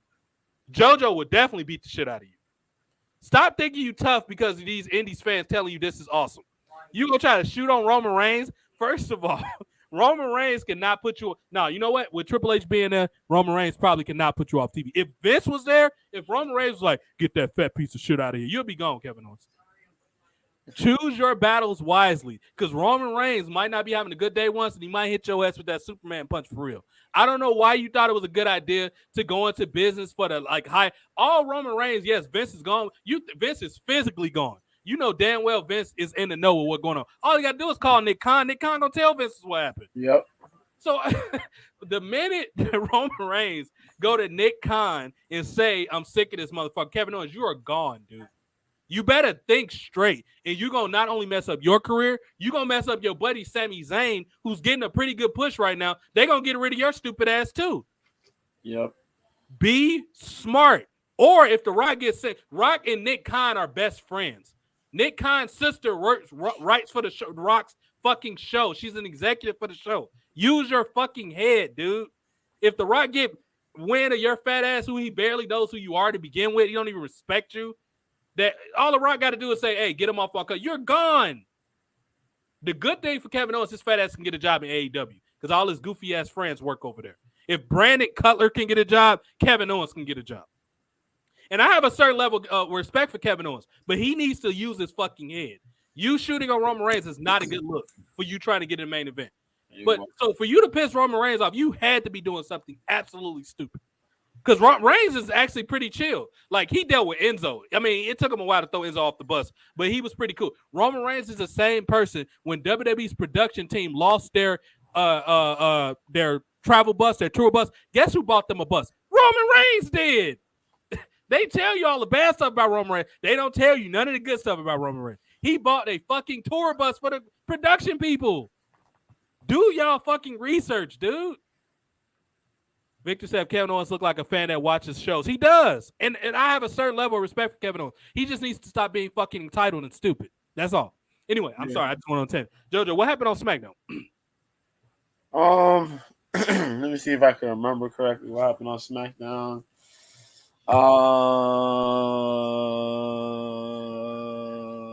Kofi Kingston had a match with Gunther. I remember that. Sami Zayn and the Bloodline, they had their segment, of course.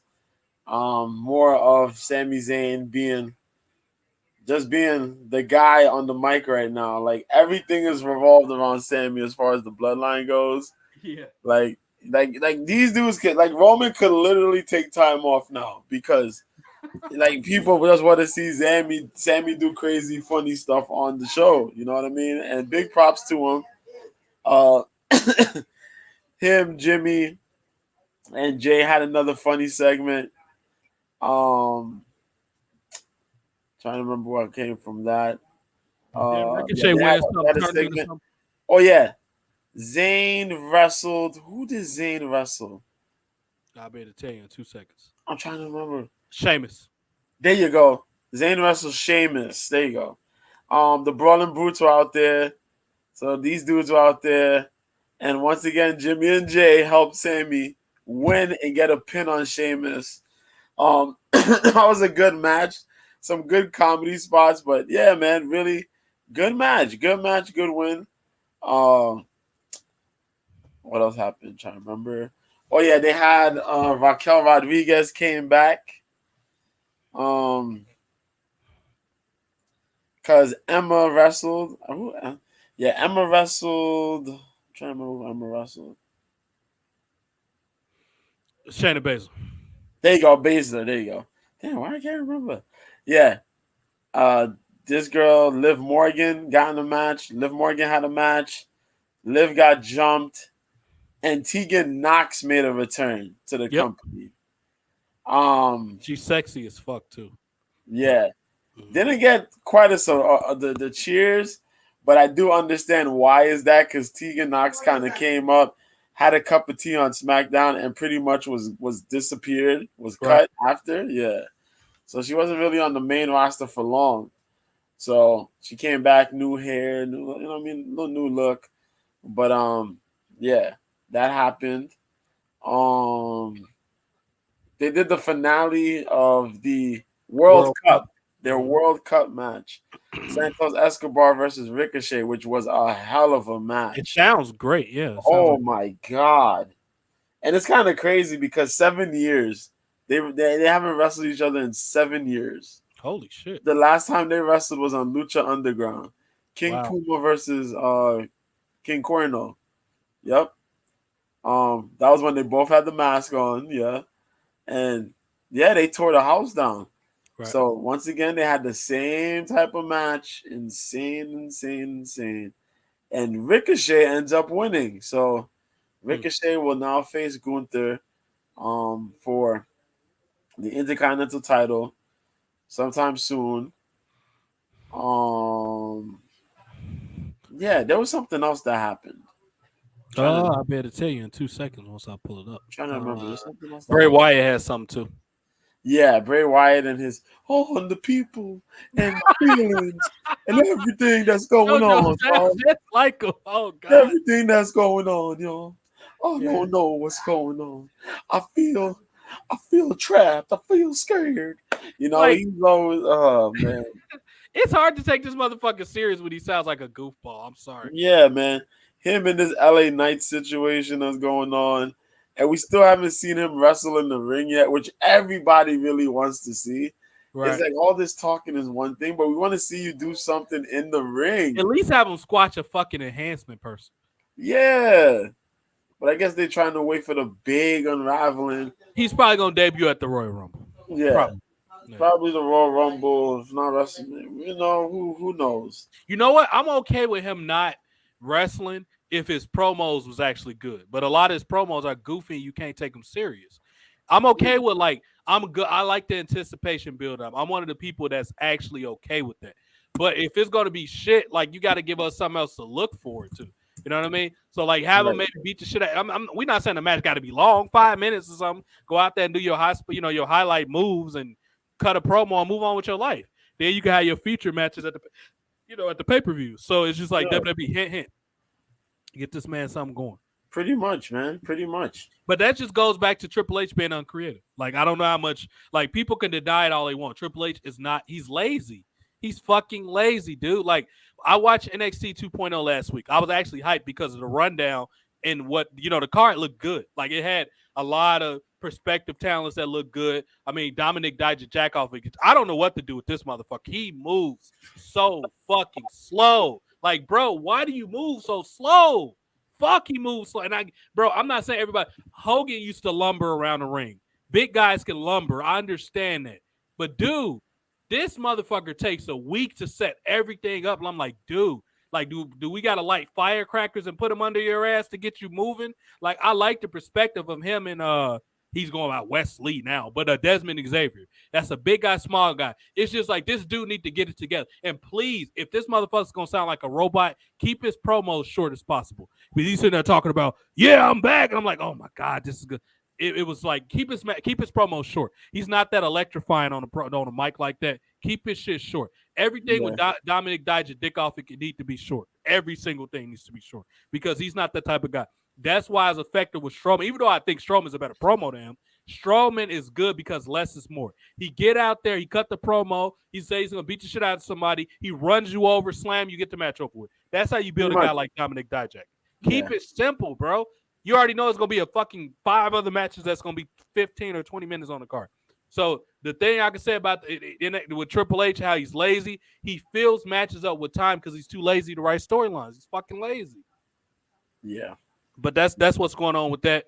SmackDown, I don't know if JoJo wants to say anything else about SmackDown, but it needs to get better. You can't have the only storyline being the bloodline. You have to have more than that. You need more than just the bloodline. Oh yeah. You did touch on Karrion Kross. Karrion Kross did have a segment. He did cut a little promo. He had his feud with Drew McIntyre. Mm-hmm. That didn't go as planned. Good matches, but Drew ended up winning. The whole cage match thing. So now Karrion Kross has moved on to a new person. So his next feud will be against the lovable. Is it Rey Mysterio? Yep. The lovable. Yeah, I'm okay with that. Yeah. Rey Mysterio. Yep. Yeah. So we'll see what happens from there. Yeah. That's definitely a way to build some major heat. Yeah. Especially if Dominic gets involved at some point. Yeah. So we'll see what comes from that. Because Kross is there, and I get that Kross is getting the slow build because there's a lot going on with Roman and being on both brands and all that. Yeah. But it's just like, he's gonna need somebody big and soon. I know they got the long layoff as far as pay-per-views go. Yeah. So that gives you enough time to build the next guy coming up.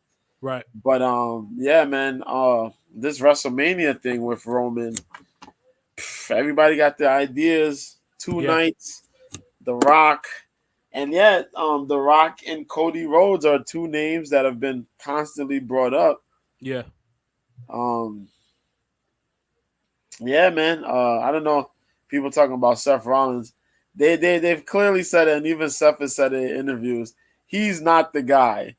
He's not the guy no more. He's openly said it. He is not the guy.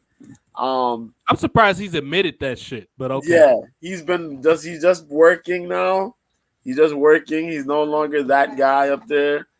He's always gonna give you the good match, and he's always gonna do what he had to do, but he's not the guy no more.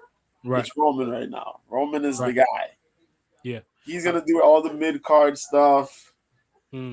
But yeah, had a spectacular match. His fans, unfortunately, hasn't gotten the memo yet that he's not the guy. They argue with me on these timelines. We opened the show up talking about that, about how they think. Like, bro, you can't like. And I got to give Rollins a little credit because I honestly thought he was a self-absorbed bitch. Like, I still will never forgive him for what he did to Matt Riddle. But it's just like I'm fine. But you know what? It don't matter if Rollins don't think that because Triple H think he's the guy. Triple H continues to put this man in having these competitive matches with Bobby Lashley and all his ridiculous ass. Bro, bury Seth Rollins like you're doing with Mustafa Ali with the braids. This man got the bitch braids now because he know what he is, which is a bitch. Like, you should be happy you even sniffing the same ring as Bobby Lashley. You pathetic, whiny bitch. Like, you think WWE owe you something. Bro, like, They gave you the biggest opportunity ever doing. And yes, I get it. Pandemic happened. It sucked. It was a very disadvantageous time for everybody, but you still could have made the most of that situation. You thought you was the Antifa hacker, and bro, lead a hacker thing to Sammy Callahan, and he's a bitch too because he let a girl 100 pounds less than him beat him. So yeah, he's a bitch too. But at least he play. I will give him credit. He plays the crazy guy better than fucking Mustafa Ali does. That's his character. So let him have a hacker thing. And Mustafa Ali, you the guy that do the spectacular 054 thing. You and fucking Pac, a.k.a. Adrian Neville, need to get y'all ego, get y'all head out of y'all ass. Just because you do a spectacular move does not mean you should be main event the show. They think the show should be built around them because they could do spectacular aerial offense. Like that, so what? Like everybody does now. Yeah. You should be ashamed of yourself because you letting these indie dudes like fucking, what was his fucking asshole's name? Sean Phoenix, that fell on his fucking head at an indie show in Stillborn, Michigan. So it probably wasn't in Stillborn, but I'm thinking something. It was at a fucking, I don't know, fairground somewhere. This dude literally almost killed himself trying to do like a fucking S.A. Rio's moonsault at a goddamn meat packing plant somewhere. I don't know where he was at, but he was fucking retarded for doing that. He almost killed him. That's when you need to use your brain. Like, bro, how about I save this spectacular move for a big pay-per-view where I'm going to actually get money for taking this unnecessary risk? Right. And people get mad at me when I'm like, dude, protect your neck, man. You have to protect yourself. And these wrestlers don't understand this shit. Sure. You know what I mean? Once you get injured, there goes your career, man. Yes. There goes your opportunity to get called up. Like, yo, it don't make sense trying to do all these crazy shit for a bag of chips. Right. And high C, you know what I mean? That's like if you're an NBA player and you go in the paint. Let's say you like a Kobe Bryant, like an expensive, like, NBA franchise player. Right. And you go in the paint and a dude step on your foot. When you get back in that locker room, you're going to check on me like, bro, you need to like learn your spacing, figure out where you're supposed to be at, because the next time you step on my foot, I'm throwing elbows, bro. Like, I'm worth money. You can't be trying to hurt me, son. Like, we going to have a problem if you step on my foot again, bro. And some people do it on purpose and they got to get checked. You know what I mean? Like, there's been dudes that's done that. Ron Artest and shit like that's done that. That's got their ass checked. But it's just like, these are the things we need to focus. These are like all these wrestlers. I'm a main eventer. If you was a main eventer, you will know your personal worth. You will know I have to learn how to cut a promo. I have to get at least physical body charisma because my body is my asset and I need to protect that by any means. Yep. These wrestlers are not smart just from. Why do you think Sting at 60-some years old can still dive off the fucking stage? You know why? Because Sting only does that every once in a while. Yep. Think Sting doing that shit every week? Sting's been wrestling since like the early 80s. That's fucking 40 years almost. Yeah. He's still fucking he's at a retirement age. He's still wrestling. Shit. Because he's smart enough to, if Hogan didn't have an injury that was debilitating where he could barely walk, I guarantee you Hogan would probably still be wrestling. Because Hogan would know, I hulk up, I throw him to the rope, I boot him, leg drop, get the match over with. Hogan's not about to be out there having fucking matches that he had in Japan in the fucking 80s. He's not going to have AWA matches. And for you motherfuckers that don't think Hulk Hogan don't know how to wrestle, go watch his matches from the 70s. He does fucking know how to wrestle. New Jack knows how to wrestle. I've seen him do it before. You know why they don't do that? Because they don't get paid to do that. That's why they didn't do the shit. Hogan knows how to wrestle. Trust me, he had to learn the hard way. Hiro Matsuda tried to kill him the first time he was in the thing. That man Hogan. What was Hiro Matsuda thinking about breaking Hogan's leg? That man had to be on the. He was off the stocky or something. That's some Japanese dudes. They don't give a shit. Yeah. I ain't gonna lie, son. I'm not gonna lie, and I've had people shoot on me in the ring. I beat the shit out of them, but it's just like. I'm not gonna lie. If I go to Japan, this is why if I go to Japan, they gotta pay me $750,000 at least. If you, bro, we're gonna have a real fight if you try to do something goofy to me. I'm gonna beat the shit out of you. I'm not gonna lie to you. I've done it to people before, so I don't mind doing it again. You know what I mean? It's just like we gonna have a match now. When it's time, it's a time and a place for that. When the match need to be a little snoke, I'm willing to get down with you. But when I'm giving you my body, you try to shoot me, bro. It's gonna be a problem. So it's gonna be like you're gonna be ambulatory. I'm telling you, bro. You're gonna be in the intensive care unit. I'm not these motherfuckers, bro. You not gonna, and I'm pretty sure JoJo gonna put hands on you. You know what I mean? It's gonna be that man gonna put hands on you, son. You gonna have a headache for a while once he finished putting them soup bowls on you. For real. It's just like, I'm not going for that, bro. I'm not gonna let you. Nah. You could try to break my leg, but I'm not gonna let you. Like, Yeah. no. Like, let me break your leg. Like, how the fuck do you sound, bro? Like, what? Some of those veteran dudes, they be in business for themselves. And back in that time, it was just like, yo, reckless. Go ask Dude. Hardcore Holly what happened when he tried to do some goofy shit and uncooperated with Brock Lesnar. Go ask him what happened when he dropped him on his fucking head. Like, what type of, that man was off the dope that day. He tried to sandbag Brock Lesnar. Are you on crack? Like, what?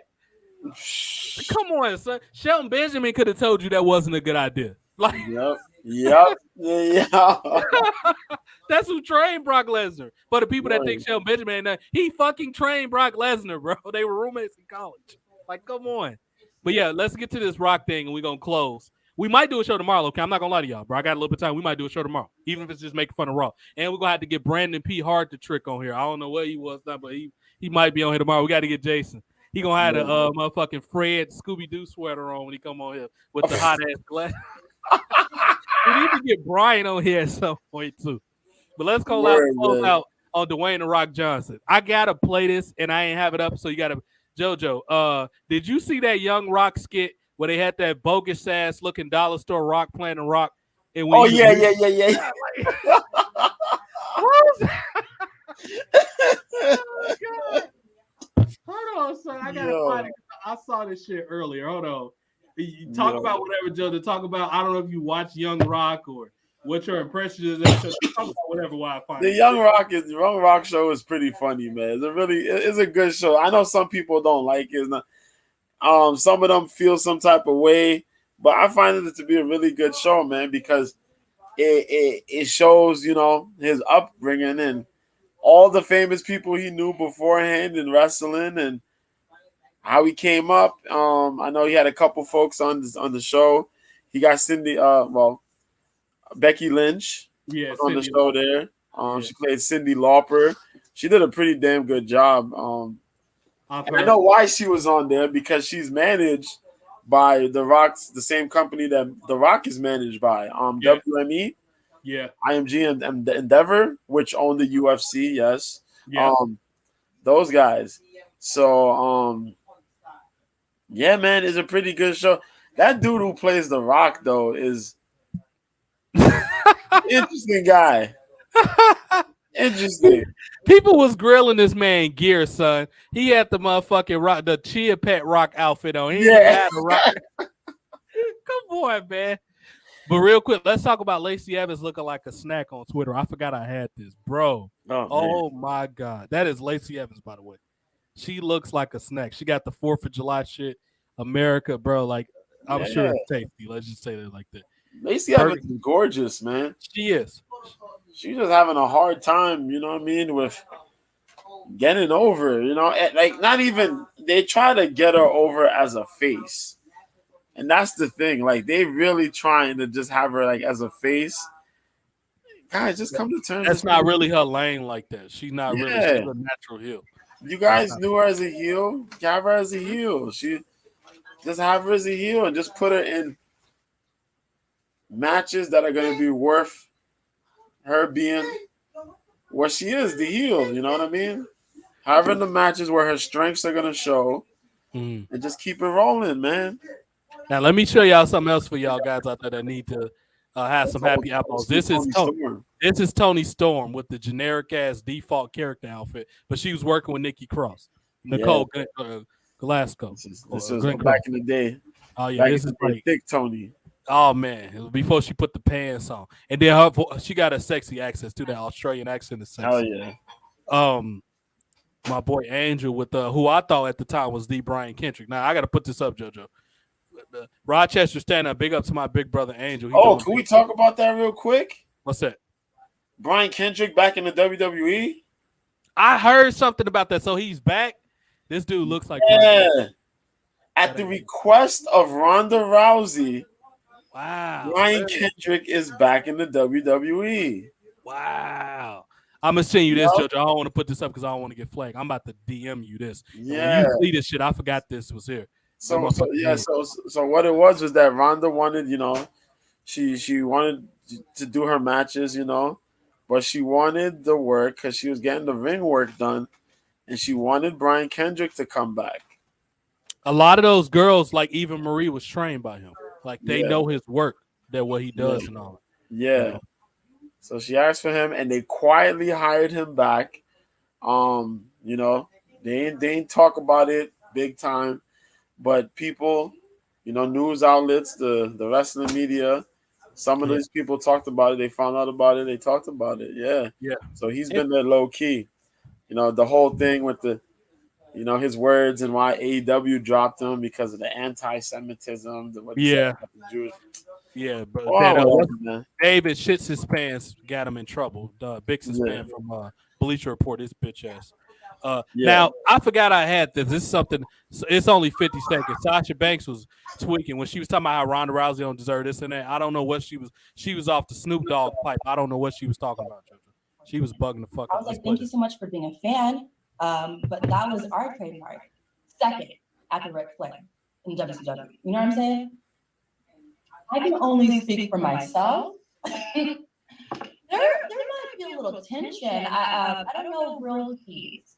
I was pissed off that Ronda Rousey can come in, get more money than me, get a locker room than me, I don't know why it froze. Hold on. and bring all these people backstage and get more time than me. I'm like, excuse me? Who is you and what you do? Besides respecting everything that she's done in the UFC and in that fight world, when it comes to the square circle, that's my home. That's why I'm the legit boss, not Ronda Rousey. So they're gonna get a lot of tension. Okay, we're gonna stop that right there. There's a couple things she just said. First of all, Sasha, I think that blue dye you got in your hair is seeping through your goddamn skull. Because if you think you're a bigger draw than Ronda Rousey, you smoking that Snoop Dogg pipe. You need to stop passing the rotation to you because you sound crazy. Everybody know the contempt that I have for Sasha Banks. However, I will say this: she's always been a pretty good promo. Like when she get a mic, I honestly think Sasha Banks was supposed to be a rapper. She has good camera presence. She should have been a rapper. Like she's good with that. Or a manager. She could have been a good manager because she's electrified. I'm not gonna lie. She's a good promo. And she has good camera press. I don't think she's super attractive, but I can see why some people that kind of like I can see why people think she's just not my type. But I can see why some people can probably because she dresses like awesome. Like she's $2,000 Versace outfits. She knows how to dress. I give her that. And she has good camera presence and stuff. But she's just a shitty wrestler. And she's an overly entitled asshole. But if you think that you deserve more money than Ronda Rousey, stop smoking that shit. Like, I don't know what she's talking about. Marissa thinks she's beautiful. I don't think she is, but that's Marissa's opinion. Yeah, I don't know what's up with Sasha Banks. You know what? I think honestly, because her birthday is around the Royal Rumble, I think WWE's holding off her return. So she's gonna return to the Royal Rumble. I can always see that. If not, the next day on Raw. It's gonna be one or the other. Because knows, man, his whole thing, Triple H, we can't have the fans figure this out. We're gonna trick them. We're gonna have her come out on the next day, which I think her coming back at the Royal Rumble will be more of a surprise personally. But we'll see. I think she'll come back. Yeah, I think that interview was probably like a mix between a shoot and a work. You know what I mean? Yeah, it was. But I think she'll probably be the one to come and beat Ronda for the title. It'll be either her or Charlotte, one of the two. I was thinking Becky, but you might be right. Yeah, it'll be one of the two to beat Ronda for the title. It should be Becky. That would be the person to pick, really. But yeah, it'll be either Charlotte or Sasha to come back and beat her. You know, it'd be crazy too if Naomi came back and Naomi's the one who beat Ronda Rousey. That'll get like a super pop, but it'd be wild. Either Charlotte, it'll be insane. But yeah, I think it'll be either Sasha Banks or Charlotte though. But or you know what? To me, that'd be a bigger. And I forgot I saw Paige Van Zandt when I went to search. She was the first. Bro, Paige Van Zandt, if y'all haven't seen, go to her Instagram. Paige Van Zandt has been looking like a snack. Oh my God. But I love Paige. Some people hate her. I love Paige though. She's smart and knows how to market herself. I got a lot of respect for Paige Van Zandt. Yes. But Jason don't too much particularly care for her. But I'll say this about the whole I think something more effective to do with a return will be Naomi returning and people thinking that she gonna come back with Sasha because they left together, and she'll Yeah. say, you know what? I used to use publicity and have her attack Sasha Banks, thus setting up a storyline. And guess who I will finally have? Naomi. I get rid of all the glow stuff. She can always go back there to a later date. That's a fixed commodity. She's made a lot of money off it already. I will have her ditch the glow stuff and join the bloodline and have her more aggressive. And now you got a storyline with her and Sasha Banks. And have her say, you thought I was coming back for you? That, like, you got to grow up. That was a long time ago. I'm back for me, and I'm going back and have her go out and then join the bloodline. Have her go out there with Jimmy and say, I'm always going to support my family and my husband. I think that would be a more noteworthy way. That, and not only that, that's going to turn Sasha Banks, which is something that's extremely hard to do. That's going to automatically make Sasha a babyface because she's such a natural heel, and I think people prefer her more in the heel persona. I think the best effective current way to turn her into a babyface is have Naomi turn heel on her. That'd be smart. That would be smart. That would be very smart. Mm-hmm. It'd be a good move. Yeah. Absolutely. Naomi, female in the bloodline. Yeah. Because they need it. Some people that don't like females being in a group, which I don't understand the logic behind that. It's not a problem with me. I think it's not enough females in groups, honestly. But that's true. And she's that's a legit member right there. That's Jimmy's wife. Like, yo. Yeah, absolutely. Yeah. Yep. I would be fired. That would be fired, though. They did a tribute to Seth Rollins specifically. Did a tribute to Brody Lee. Did you catch that, or what did you think of? Yeah, they were at was it Rochester? If I remember, sounds about right. Yeah. Yeah. And at the end of the match, he had a tribute for Brody Lee. For folks that don't know, Seth and Brody were traveling through the Indies together for a long time, man. They were homies. Him and what's this dude's name? Jimmy Jacobs. Yeah, it was Jimmy Jacobs, Seth Rollins, Brody Lee, some other dudes too. What's that dude? Necro Butcher. A couple other guys. Yeah, they were all really good homies through the Indies. So, Rochester is where Brody is from. So it was a lot of memories there, man. And Seth really spoke from the heart. I seen the clip. He broke down, man. Yeah, it's really emotional, man. But big props to Seth for saying what he said, and man, right, really emotional. Yeah, that's a good way to utilize that situation. It was another one with I just had to tweet up right here. Shout out to Brody Lee too, in Rochester. My big homie Angel from Rochester, upstate New York, stand up. And one of my favorite rappers ever is from upstate New York too. His name is Benny the Butcher. He's from Buffalo. Yes, he's one of my favorite rappers.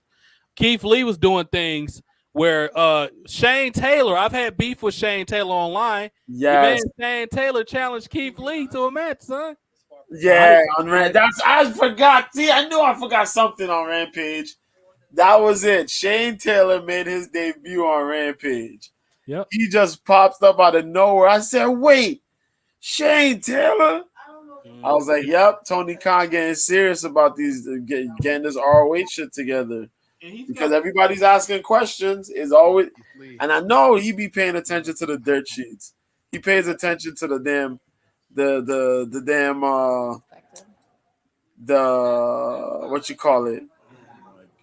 The Reddits and the freaking what's the Discords and all that shit. I know he be in it. And that's what a lot of people ask. Where are these ROH guys at? You're supposed to do stuff for ROH. You're supposed to get the ROH TV deal. You're supposed to do all this shit. But where are these guys at, man?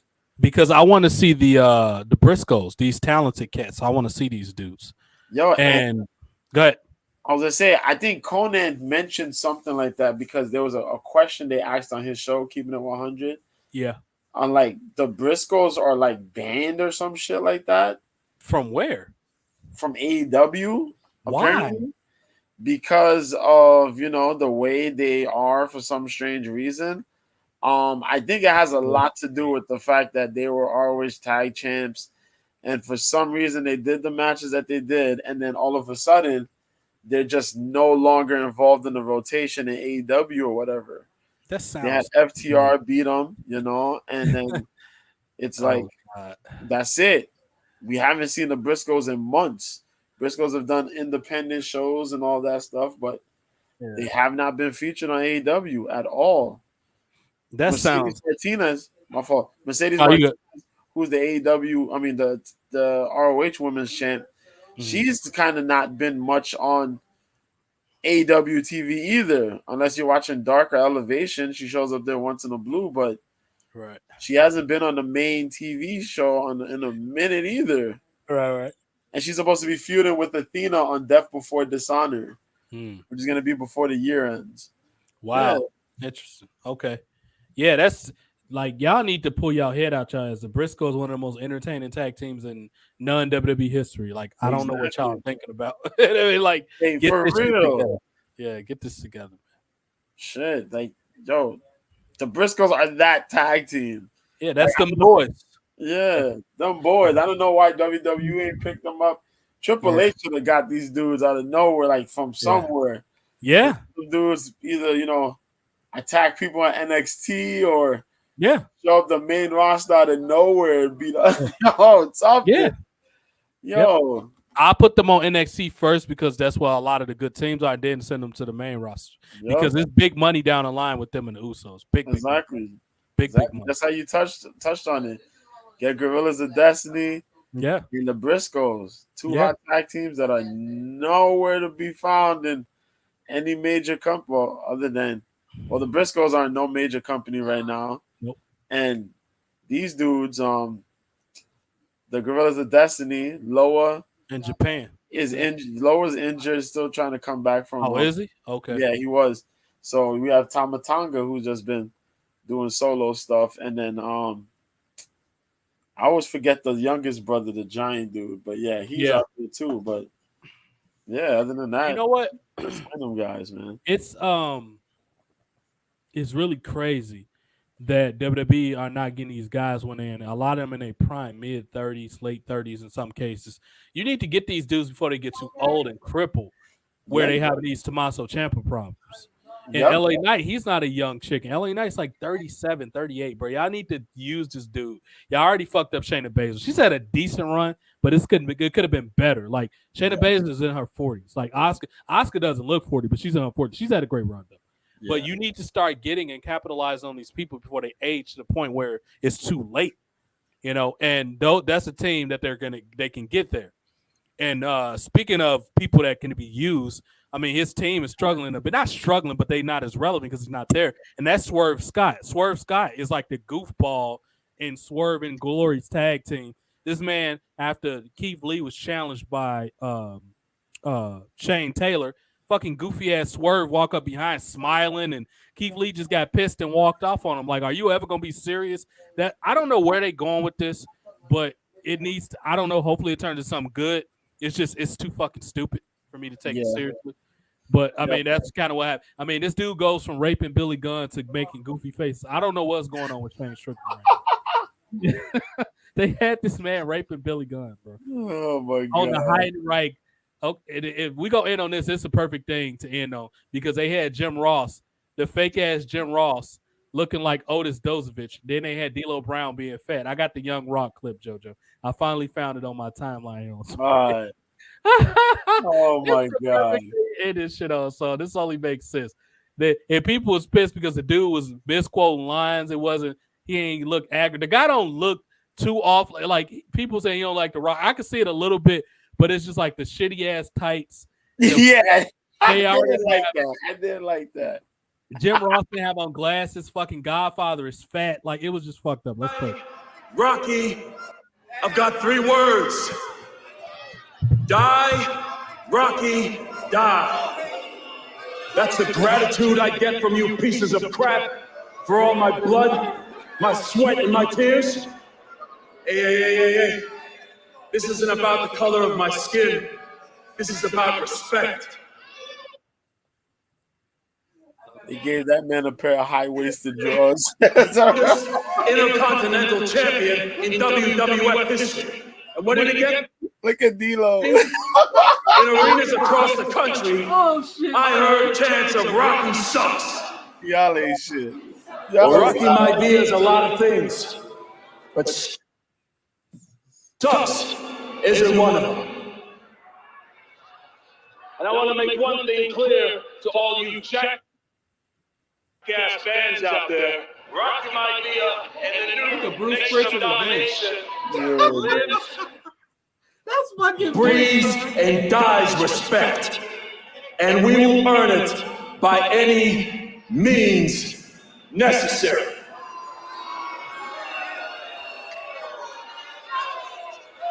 At that moment, I felt that shit. They got them incredible. facts, son. JoJo's more optimistic about Young Rock. I don't really fuck with Young Rock. I watched like 2 episodes. Don't get me wrong, certain parts of it is kind of funny. Like when they had Andre the Giant on there, don't get me wrong, that was pretty funny. But I don't know, man. They need to get this shit together, son. I don't know what they got this man Godfather fat, Jim Ross looking like Takea. He was looking like Otis Dozovich. Like they both.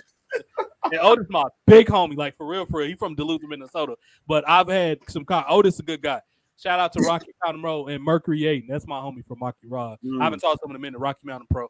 Mercury Aiden's good people. That's where Otis came from, out there in the Midwest Colorado area. But yeah, me and Otis, I've had good people. I've had good conversations about him about football because he's a Packers fan. I'm a Packers fan. You know I'm from Chicago. Bears suck. But we've had good conversations.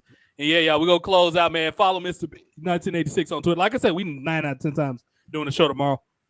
We'll find something to talk about. Something I've been thinking about doing a lot more lately is throwback episodes where we just talk about some good shit or remember this and just analyze it and maybe compare it to like a person would be like, this person could be, for example, the modern day Eddie Guerrero or whatever. Like that's something I've been heavily considered. I want to do more TV show reviews. We're gonna do a lot of shit.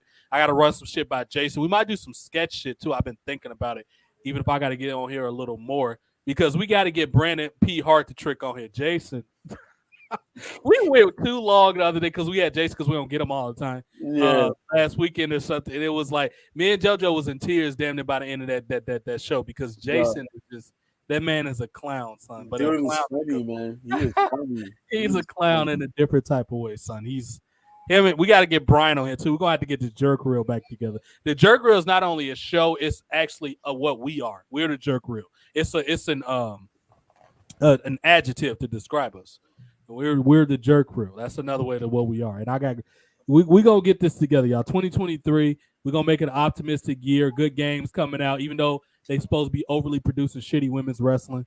We're going to try to make it good. You know what I mean? Keep it entertainment. That's the year I would like to see the Jerk Reel return full time because we got so much Jerk Reel material because all this cuck SJW. The Jerk Reel was started to make fun of that crap. That was the purpose of it. You know what I mean? It's almost like South Park. Like all of us are big South Park fans. Me, Brian, JoJo specifically, we're all South Park fans. But that's something we need to do. As we try to recommend something good to watch because wrestling's not that great right now. It's trying. But I need to see better, like with Baron Corbin and others. I need to see better.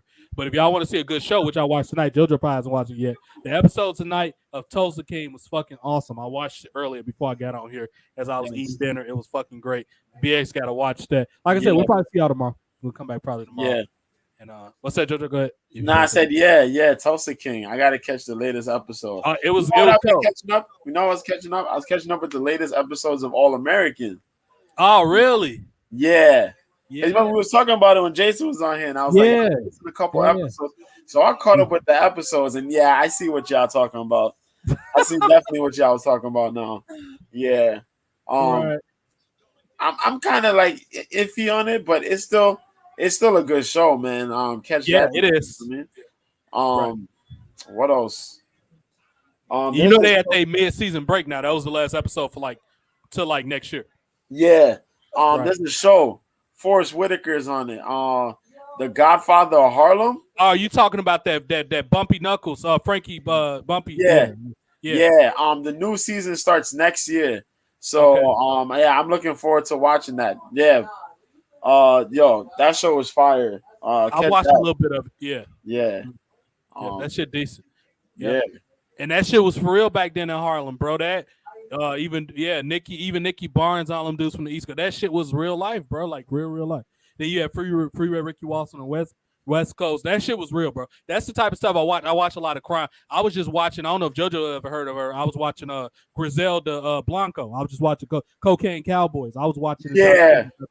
And Griselda, by the way, Benny the Butcher's group. Him, Conway the Machine, and what was the other one? What's his other one name? Conway the Machine, West Side Gun, who started. West Side Gun, there you go. Yeah, they start that. They named Griselda based off Griselda Blanco. That woman was fierce, bro. And I was watching some shit about that the other day while I was eating yesterday, actually.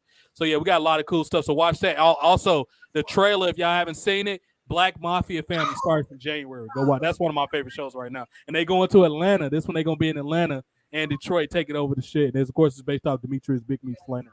So that's the good shit. And WWE can learn from some cartel stuff from that. Y'all gonna make Legato Velvet, because Zelina Vega's a boss. Like, yeah, it's a lot. Y'all can learn from all these, mafia shows.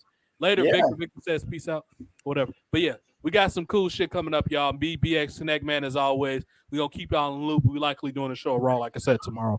Coming up, Mr. B 1986 on Twitter. Cope's Corner every Friday. Go win y'all some money. Go listen to some good MMA and fighting bets and all that good shit. Catch me, TJ the Prodigy, as always, on everything. King Prodigy Games on Twitch. And we're going to keep it coming. This Need for Speed, which I'm grateful to say this shit take place in Chicago, is actually pretty dope.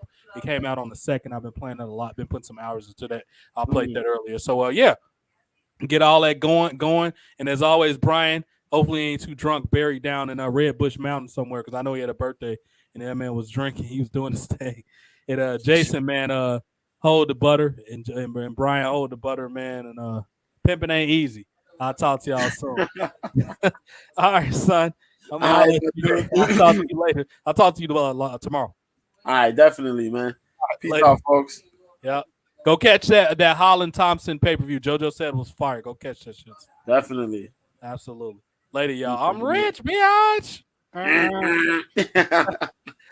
right, later.